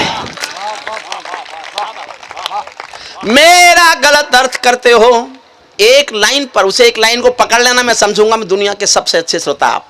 एक पंक्ति पर मेरी पूरी कविता की आत्मा टंगी हुई है। मेरा गलत अर्थ करते हो, सब गुणगान व्यर्थ करते हो, खूनी फाग मनाते तुम हो, मुझ पर दाग लगाते तुम हो, मुझ में खोट समझने वालों, मुझको वोट समझने वालों, पहरेदारों आंखें खोलो, दिल पर हाथ रखो फिर बोलो, जैसा हिंदुस्तान दिखा है, जैसा हिंदुस्तान दिखा है, ऐसा मुझ में कहां लिखा है। मैं भारत का संविधान हूं, लाल किले से बोल रहा हूं, मैं भारत का संविधान हूं, लाल किले से बोल रहा हूं, मैं भारत का संविधान हूँ। वर्दी की पड़ताल देखकर, नाली में कंकाल देखकर मेरे दिल पर क्या बीती है जिसमें संप्रभुता जीती है। जब खुद को जलते देखा है, ध्रुव तारा चलते देखा है। सत्ता हाथ बांध बैठी है चौखट, सत्ता हाथ बांध बैठी है, सत्ता हाथ बांध बैठी है, जनता बांध बांध बैठी है। चौखट पर आतंक खड़ा है, दिल में भय का डंक गड़ा है। कोई खिड़की नहीं खोलता, आंसू भी कुछ नहीं बोलता। सबके आगे प्रश्न खड़ा है, देश बड़ा या स्वार्थ बड़ा है। इस पर भी खामोश जहां है, तो फिर मेरा दोस्त कहां है। मैं भारत का संविधान हूं, लाल किले से बोल रहा हूं। संसद मेरा अपना दिल है, तुमने चकनाचूर कर दिया। क्या क्या नहीं हुआ संसद, वही तो बचाती संविधान को। संसद मेरा अपना दिल है, तुमने चकनाचूर कर दिया। राजघाट में सोया गांधी, सपनों से भी दूर कर दिया। और एक शब्द आएगा बहुत दिन पहले, तो बहुत चर्चित था, वो आपको याद हो उसकी तो ताली बजा देना, भूल गए हो तो भूल गए। संसद मेरा अपना दिल है, तुमने चकनाचूर कर दिया। राजघाट में सोया गांधी, सपनों से भी दूर कर दिया। राजनीति जो कर दे कम है, नैतिकता का किसको गम है। आरोपी हो गए उजाले, मर्यादा है राम हवाले। भाग्य वतन के फूट गए हैं, दिन में तारे टूट गए हैं। मेरे तन मन डाले छाले, मेरे तन मन डाले छाले, जब संसद में नोट उछाले। मैं भारत का संविधान हूँ, लाल किले से बोल रहा हूँ। मैं भारत का संविधान हूँ। मेरा सड़कों से संसद तक चीरहरण जैसा होता है। अगली पंक्ति बहुत मन से सुनना। मेरा संसद से सड़कों तक चीरहरण जैसा होता है। चक्र सुदर्शनधारी बोलो क्या कलयुग ऐसा होता है। चक्र सुदर्शनधारी बोलो क्या कलयुग ऐसा होता है। मुझे तवायफ के कोठे की एक झंकार बना डाला है। वोटों के बदले नोटों का एक दरबार बना डाला है। जिस पर गुंडे थूक रहे हैं, जिस पर गुंडे थूक रहे हैं। ये उत्तर भारत जो ये हवा कहां से आई? आंधी है तो जोर से क्यों नहीं आई? जिस पर गुंडे थूक रहे हैं, जिस पर गुंडे थूक रहे हैं, ऐसा ताज बना बैठा हूं। किसी ठाकरे का दिल्ली में मैं मोहताज बना बैठा हूं। किसी ठाकरे की धमकी का मैं मोहताज बना बैठा हूं। मेरे तन में अपमानों के भाले। अंतिम पंक्तियां सुनना, और जो शुद्ध कविता सुनना चाहते हैं फिर मैं गजेंद्र को सौंपता हूं। वो श्रेष्ठ गीतकार है, उसके शिल्प को मैंने ओज में शिल्प लाने की कोशिश की है। सुनना। मेरे तन में अपमानों के भाले ऐसे गड़े हुए हैं, जैसे सरसैया के ऊपर भीष्म पितामह पड़े हुए हैं। जैसे सरसैया के ऊपर भीष्म पितामह पड़े हुए हैं। मुझको धष्ट राष्ट्र के मन का गोरख धंधा बना दिया है। पट्टी बांधे माँ गंधारी जैसा अंधा बना दिया है। पट्टी बांधे माँ गंधारी जैसा अंधा बना दिया है।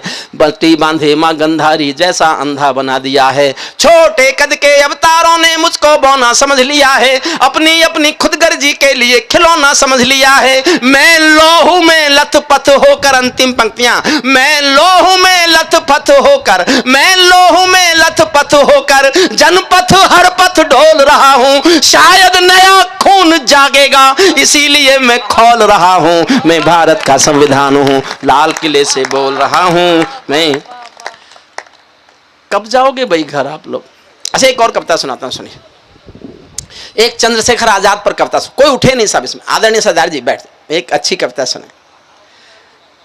अगर जरूरी हो तो जाएं। जी क्या बोल रहे हैं? अच्छा, आप लोग कब से कहना मानने लगे? आप मत मानना साहब। मैं चंद्रशेखर आजाद पर एक कविता सुनाता हूं। देखो, मेरी नई कविता नहीं है, लेकिन आपके यहाँ पहली बार आया हूं इसलिए सुना रहा हूं। एक आदरणीय मायावती जी हमारे यहाँ मुख्यमंत्री हुई थी। अब नहीं, पहले। आदरणीय नहीं, परम आदरणीय। राजकुमार जी ने शायद वो सुनी है, मैंने रुद्रपुर में भी सुनाई है। पीड़ा यह है कि वो पहली बार जब मुख्यमंत्री वो बनी थी तो वो अपने आप नहीं बनी थी, भारतीय जनता पार्टी के समर्थन से बनी थी। ये तब की घटना है। इटावा शहर में चंद्रशेखर आजाद के नाम पर एक महाविद्यालय था। आदरणीय मायावती जी ने मुख्यमंत्री होते हुए, भाजपा के समर्थन से मुख्यमंत्री होते हुए, चंद्रशेखर आजाद के नाम का पत्थर उखड़वाया, किसी और के नाम का लगाया। एक पत्रकारों ने बहुत हिम्मत करके कह दिया कि देवी, ये महाविद्यालय तो चंद्रशेखर आजाद के नाम पर है। तो गुस्से में घूम के बोली, कौन चंद्रशेखर आजाद? वो आतंकवादी। चंद्रशेखर आजाद को आतंकवादी कहा गया और हिंदुस्तान की राजनीति चुप रही। भानु प्रताप शुक्ल ने जनसत्ता में लेख लिखा, पूरे पेज का लेख था। मैं हरिद्वार में था, मैं पढ़ते पढ़ते रोता रहा। लेकिन मैंने सोचा भारतीय जनता पार्टी के समर्थन से है, या तो माफी मांगेंगी वरना भारतीय जनता पार्टी इस्तीफा दिलाएगी।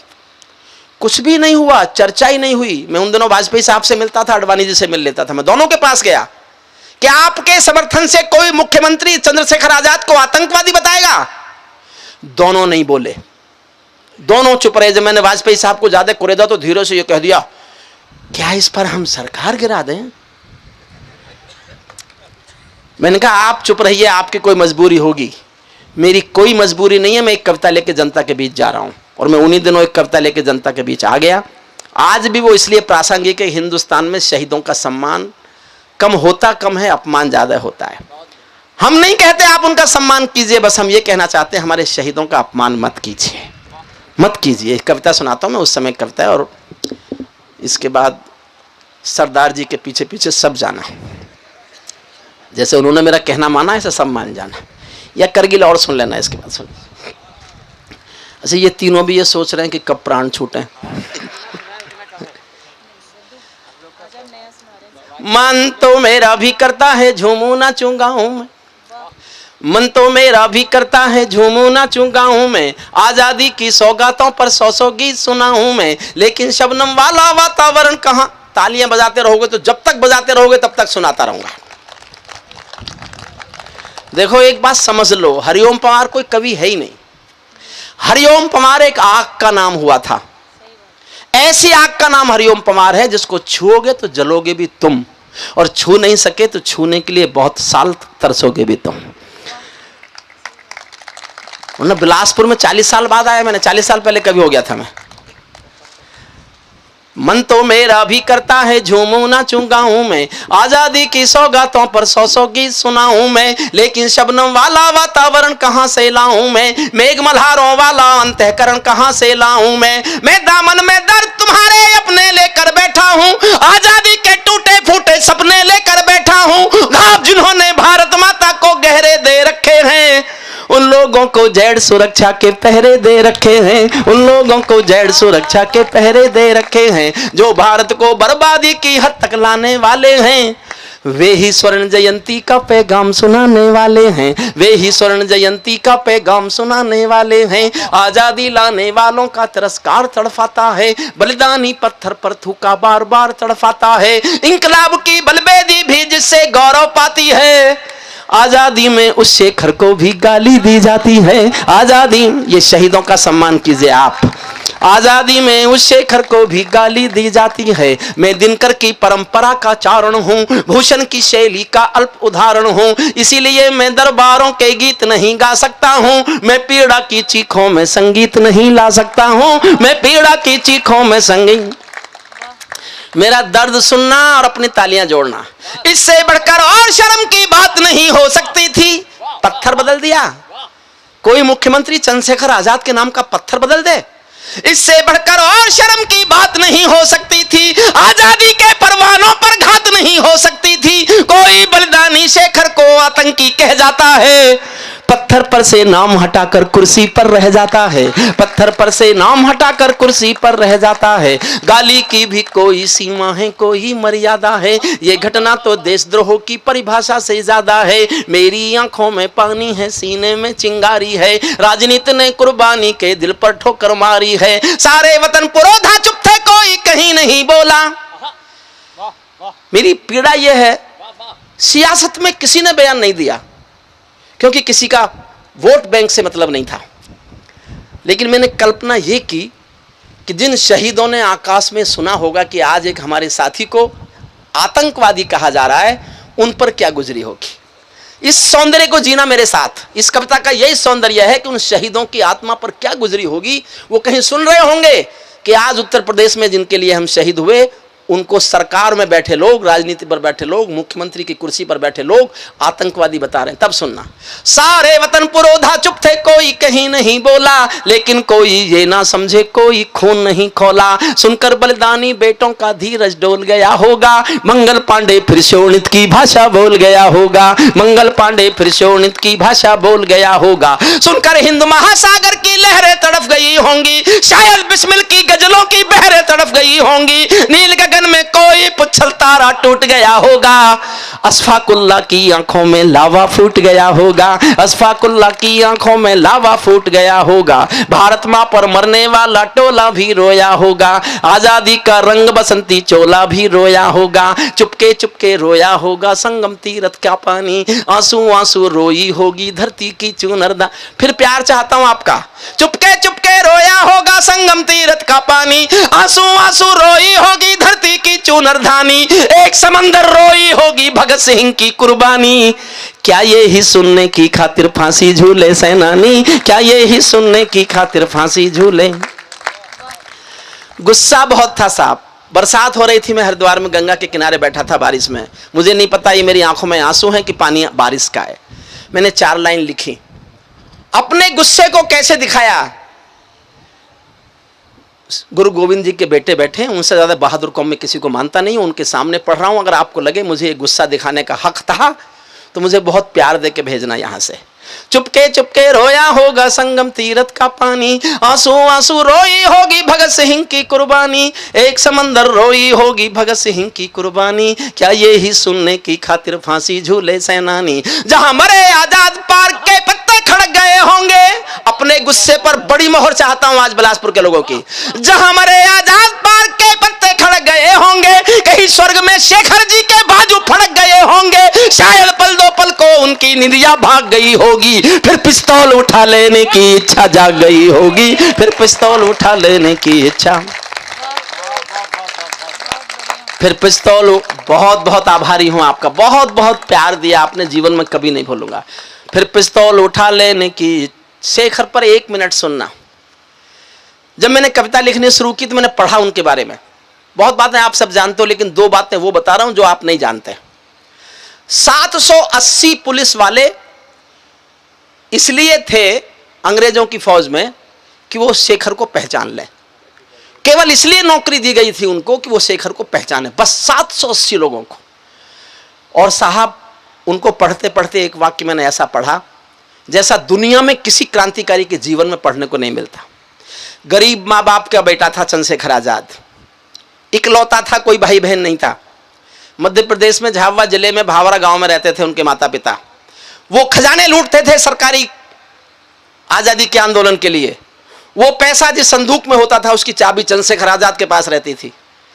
एक बार उनकी गांव के कुछ लोग आए और आके कहा, तुम जानते हो आजाद, तुम्हारे माँ बाप के पास खाने को रोटी नहीं है, भूखे मरने की नौबत है, कम से कम इस संदूक में तो इतना पैसा घर भेजो कि तुम्हारे माँ बाप रोटी तो खा लें। तो चंद्रशेखर आजाद 2 वाक्य बोले, एक आंख में आंसू भरकर, एक आंख लाल करके। आंसू भरकर तो ये कहा, क्या माँ बाप सिर्फ मेरे हैं और क्रांतिकारियों के नहीं है। और दूसरा वाक्य आंख लाल करके कहा कि संदूक में से तो 1 पैसा नहीं दूंगा, लेकिन तुम गांव वालों मेरे माँ बाप को रोटी नहीं खिला सको तो आके खबर करना, मैं एक दिन गांव आऊंगा और अपने पिस्तौल की गोली की दोनों के सीने में 1-1 गोली उतार के चलाऊंगा। ये कहा चंद्रशेखर आजाद। उसको राजनीति आतंकवादी बताएगी। तब 1 मिनट सुनना आजाद पर, बस 1 मिनट। शेखर महायज्ञ का नायक गौरव भारत भूखा है, शेखर महायज्ञ का नायक गौरव भारत भूखा है, जिसका भारत की जनता से रिश्ता आज लहू का है, जिसके जीवन के दर्शन ने हिम्मत को परिभाषा दी, जिसकी पिस्टल की गोली ने इंकलाब को भाषा दी, जिसने धरा निकेतन वाली, जिसने धरा गुलामी वाली क्रांति निकेतन कर डाली, आजादी के हवन कुंड में अग्नि चेतन कर डाली, जिसकी छोटी सी आयु भी कई युगों से लंबी है, किसकी छोटी सी आयु भी कई युगों से लंबी है, आजादी का बेटा जिसके कारण त्याग लौकिक माता के आंगन में था, इकलौता बेटा होकर भी आजादी के रन में था, जिसको खूनी मेहंदी से भी देह रचा खाना आता था। आजादी का योद्धा केवल चले चबे ना खाता था। अब तो नेता पर्वत सड़कें शहरों को खा जाते हैं और पुलों के शिलान्यास में नहरों को खा जाते हैं। अब तो नेता पर्वत सड़कें शहरों। आजादी के कारण जो गोरों से बहुत लड़ी है जी, शेखर की पिस्तौल किसी तीरथ से बहुत बड़ी है जी, शेखर की पिस्तौल किसी तीरथ से।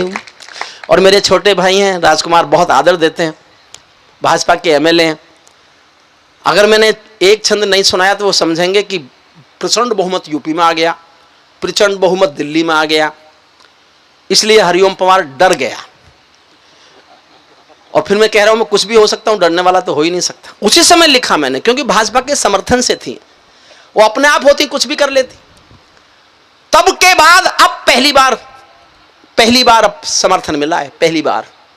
उस तब के गए हुए भाजपाई अब आए। मैंने तभी लिखा, सुनना साहब, जो भारत माता, ये भी ईमानदारी से सुनना, जो भारत माता की जय के नारे गाने वाले हैं, जो भारत माँ, मेरा पीड़ा उसी समय की पीड़ा ये, समर्थन से मुख्यमंत्री और वो कुछ भी कर रही है। जो भारत माता की जय के नारे गाने वाले हैं, राष्ट्रवाद की गरिमा गौरव ज्ञान सिखाने वाले हैं, जो राष्ट्रवाद की गरिमा गौरव ज्ञान सिखाने वाले हैं, जो छोटी छोटी बातों पर संसद में अड़ जाते हैं, श्री राम मुद्दे पर सड़कों पर लड़ जाते हैं, 60 दिनों तक स्वर्ण जयंती रथ लेकर जो घूमे थे, आजादी की यादों के पत्थर पूजे थे, चूमे थे, इस घटना पर चुप बैठे थे, सबके मुंह पर ताले थे, तब गठबंधन तोड़ा होता जो तुम हिम्मत वाले थे, तब गठबंधन तोड़ा होता जो तुम हिम्मत। और तालियां चाहता हूं साहब, 2 लाइन और सुनना, और समर्थन चाहता हूं बड़ा।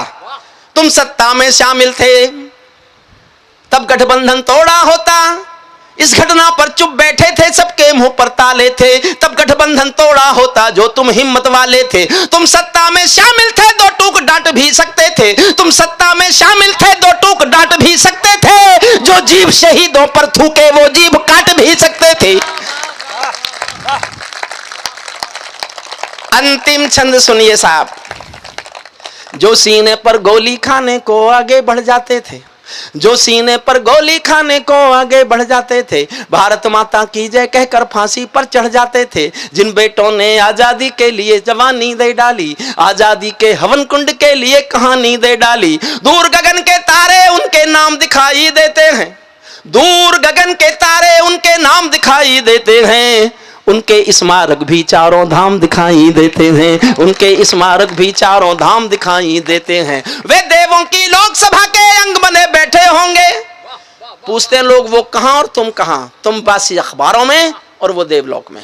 वे देवों की लोकसभा के अंग बने बैठे होंगे, वे सतरंगी इंद्रधनुष के रंग बने बैठे होंगे, उन बेटों की याद भुलाने की नादानी करते हो, इंद्रधनुष के रंग चुराने की नादानी करते हो, इंद्रधनुष के रंग चुराने की नादानी करते हो, जिनके कारण ये भारत आजाद दिखाई देता है, अमर तिरंगा उन बेटों की याद दिखाई देता है, उनकी याद जुबां पर, उनका नाम जुबां पर लो तो पलकों को झपका लेना, उनकी यादों के पत्थर पर 2 आंसू टपका देना, जो धरती में मस्तक बोकर चले गए, दाग गुलामी वाला धोकर चले गए, मैं उनकी पूजा की खातिर जीवन भर गा सकता हूँ, मैं पीड़ा की चीखों में संगीत नहीं ला सकता हूं, मैं पीड़ा की चीखों में संगीत। एक छोटी कविता और सुनाता हूं करगिल पर, बहुत हो गया आदरणीय, बैठ जाओ बैठ जाओ बैठ जाओ बैठ जाओ, बैठ जाओ। हाँ। शहीद पर एक छोटी सी कविता है मेरे पास।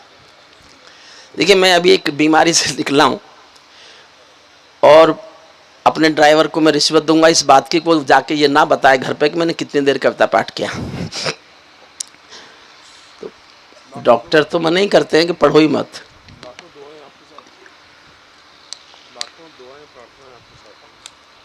बिल्कुल साहब, राजकुमार जी आप विश्वास कीजिए, जिन दिनों में बहुत संक्रमण काल में था, जीवन मौत के बीच था, मुझे होश नहीं था, डॉक्टर कह चुके थे कि बच भी सकता है मर भी सकता है, उस समय मुझे सिर्फ हिंदुस्तान में अपने कविता पाठ के समय लोगों की तालियां और जिन गरीब बच्चों को मैं पढ़ाता हूं उनकी दुआएं याद आती थी और मुझे कुछ याद नहीं आता था, मेरे घर का कोई याद नहीं आता था मुझे।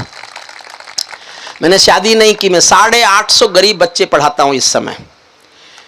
मेरे पास एक बड़ी नौकरी रही, मैं प्रोफेसर रहा यूनिवर्सिटी का, और महंगा भी कभी माना जाता हूं हिंदुस्तान का, लेकिन मेरे पास अपनी झोपड़ी भी नहीं है, कॉलेज के दिए मकान में रहता हूं। मैं उन गरीब बच्चों की आंखों में अपना घर तलाशता हूं, मैं जिन मासूमों को पढ़ा के कुछ लायक बनाना चाहता हूं। मेरी कोई महत्वाकांक्षा जीवन की है ही नहीं। आप भी चाहें तो, सीडी तो खत्म हो गई, एक यहां मेरी कुछ किताब हैं, आप किताब लेना चाहें तो कुछ लूज सीडीज हैं, सीडीज उसके साथ फ्री मिलेगी, वो पैसा सब उस ट्रस्ट में जाता है। एक 8111 गाड़ी होगी यहाँ, इनोवा क्रिस्टा, अगर मेरा ड्राइवर सुन रहा हो तो वो इंस्टॉल कर लेगा कहीं। मुझे और पढ़ना चाहते हैं तो सीडी फ्री है, किताब जो किताब खरीदेगा उसको, ऐसा नहीं कहिएगा हमें किताब नहीं चाहिए सीडी दे दो। वो होता है ना ऐसा, कोई खाना खाने गया, बोले कैसे दिया है खाना, बोले दाल और 4 रोटी 8 रुपये में, बोले 4 रोटी 8 रुपये की और दाल, बोले दाल फ्री है, बोले तो दाल ही खानी है, फिर रोटी नहीं खानी। तो किताब जो लेंगे उनको सीडी मिल जाएगी। अगर अशोक मेरी आवाज़ सुन रहा हो, सो नहीं रहा हो, तो स्टार मुझसे पूछना आया था, मैंने मना कर दिया था ये सोच के कि अब पढ़ता कौन है किताबें। सीडी तो लोग सुन लेते हैं, वीडियो सीडी है, लेकिन वो ख़त्म हो गई थी तो कुछ बच्ची हैं। अशोक सुन रहा है? अशोक अगर सुन रहा है तो कहीं इंस्टॉल कर लेना, जो लोग लेना चाहें। सीडी फ्री देना, किताब के पैसे ले लेना। सुनिए, मैं करगिल पर एक कविता आपको सुनाता हूँ। जिस कविता की भूख किधर से बात आई, वो कविता तो 1 घंटे की अकेली है।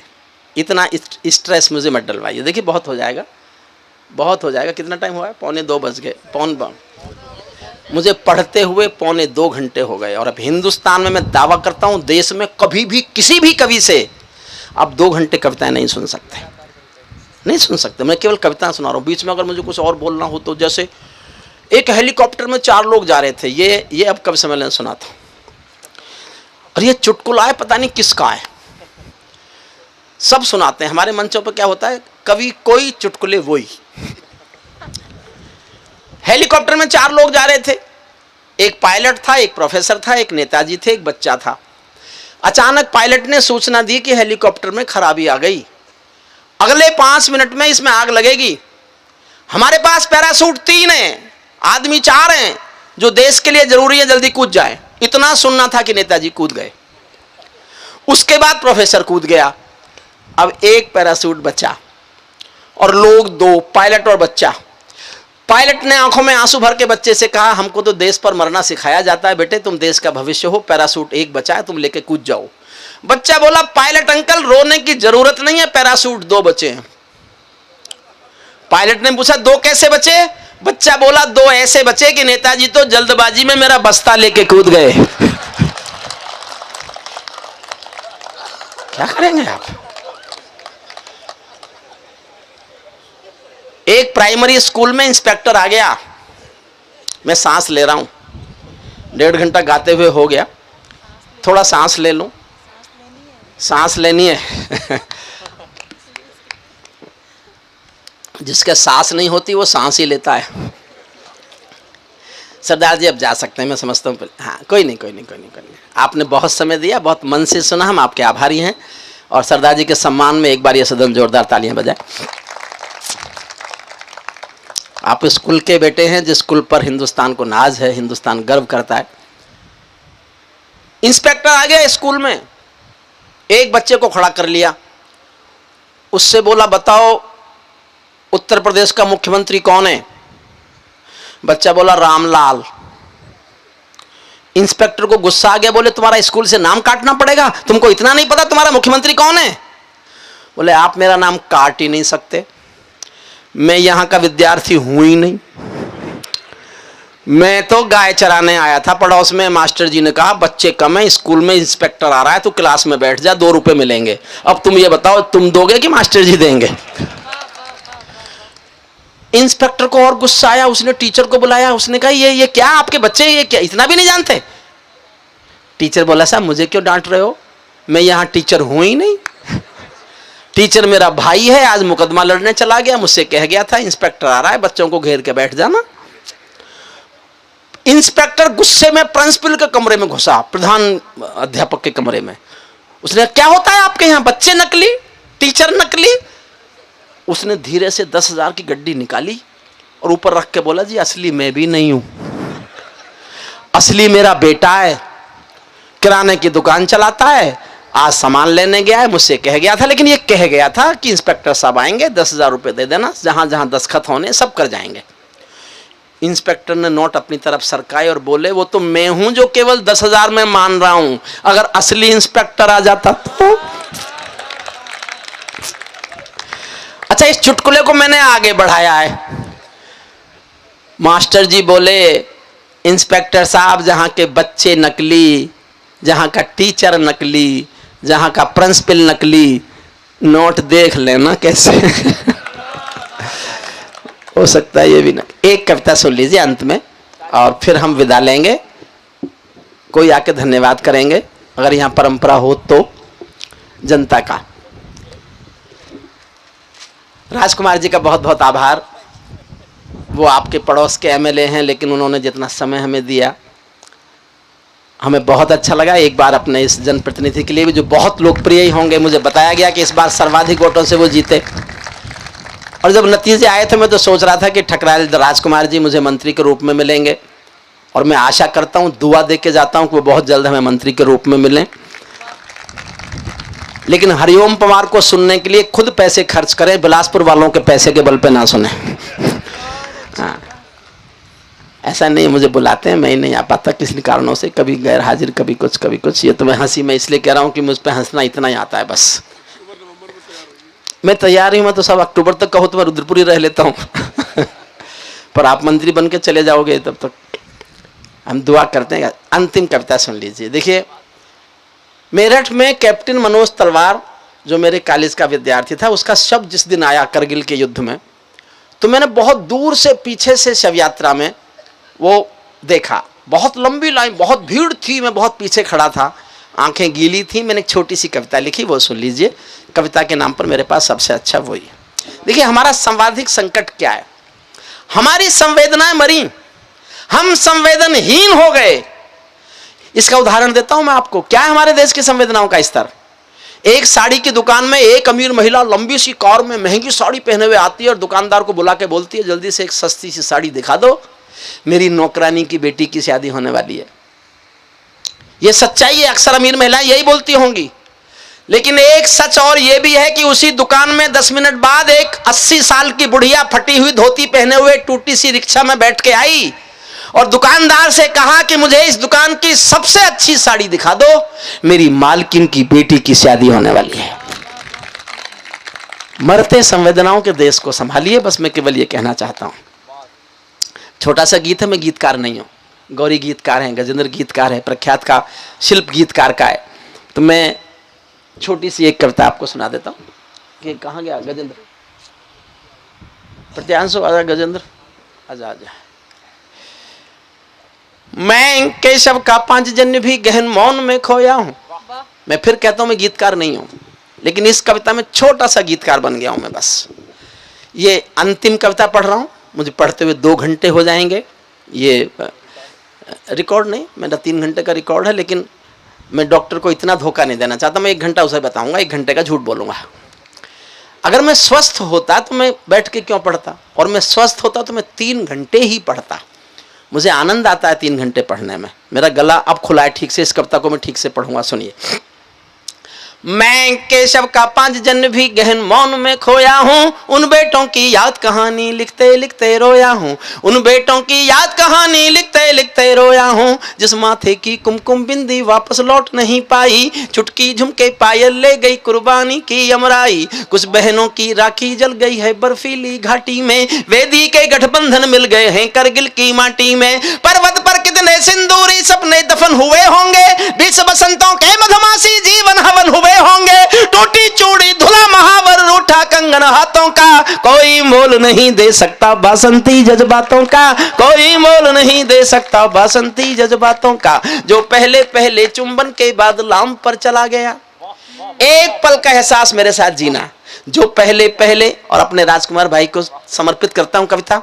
वो कवियों को बहुत प्यार करने वाले, बहुत बहुत स्नेह करने वाले, बहुत आदर देने वाले, और एक हर साल रुद्रपुर में एक कवि सम्मेलन, बड़ा उत्सव हिंदी कविता का मनाने वाले, जो हिंदी की निष्ठा समर्पण से प्यार करते हैं, वो बहुत बहुत बहुत यश के भागी होते हैं। वो हैं, वो आगे और ज़्यादा होंगे।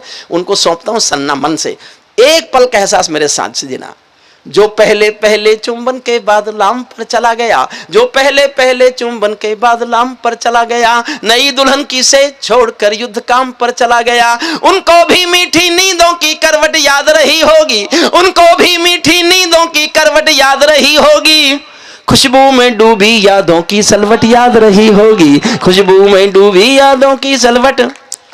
और मैं जीवन की सबसे अच्छी पंक्ति पढ़ रहा हूं राजकुमार भाई जी, ये मेरा सूक्ष्म अहंकार नहीं है, मैंने जीवन में केवल एक लाइन अच्छी लिखी है, एक लाइन बस। मैं आज भी खुद को एक पंक्ति का कवि मानता हूं।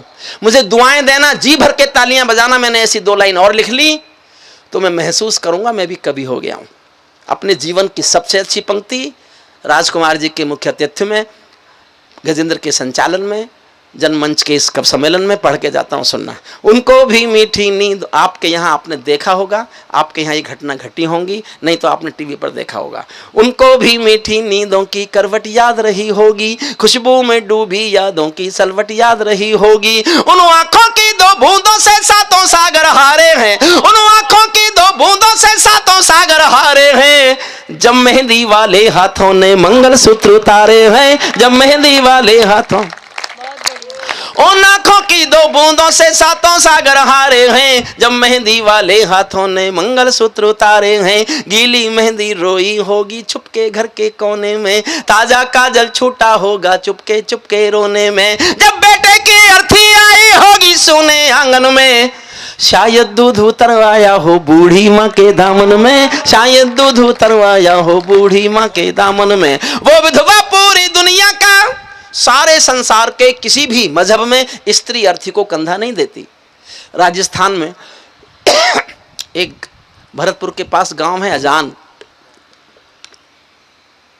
ये मेरी कल्पना नहीं है, सत्य घटना है। वहां का एक बेटा शहीद हुआ वीरेंद्र सिंह, उसकी पत्नी का नाम है गायत्री देवी। जब सेना पति का शव लेके आई, पार्थिव शरीर लाई, तो पत्नी ने गांव वालों की मर्जी के खिलाफ, सेना के अफसरों की मर्जी के खिलाफ शादी के दिन वाले कपड़े पहने और शमशान घाट तक अपने पति की अर्थी को कंधा दिया। ये दुनिया की पहली घटना थी जब कोई औरत अर्थी को कंधा दे रही थी। इसके बाद घटनाएं घटी, बहुत घटनाएं घटी इसके बाद, लेकिन पहली घटना ये थी। मैंने केवल एक लाइन लिखी है इस पर। जो घटना दुनिया में पहली बार घटे वो तो अपने में महाकाव्य, क्या लिखेगा उस पर कोई। मैंने एक लाइन लिखी है, सुनना। जब बेटे की अर्थी आई होगी सोने आंगन में, शायद दूध उतरवाया हो बूढ़ी माँ के दामन में, वो विधवा पूरी दुनिया का बोझा सर ले सकती है, वो विधवा पूरी दुनिया का बोझा सर ले सकती है, जो अपने पथ की अर्थी को भी कंधा दे सकती है, जो अपने पथ की अर्थी को भी कंधा दे सकती है। मैं ऐसी हर देवी के चरणों में शीश झुकाता हूँ, इसीलिए मैं कविता को हथियार बना कर गाता हूँ, इसीलिए मैं कविता को हथियार बना कर गाता हूँ। जिन बेटों ने पर्वत काटे हैं अपने नाखूनों से, अंतिम केवल 6 पंक्ति, शौर्य पर, सेना के साहस पर, सेना की बहादुरी पर अंतिम 6 पंक्ति पढ़ता हूं और आप सबसे हाथ जोड़ के विदा लेता हूं।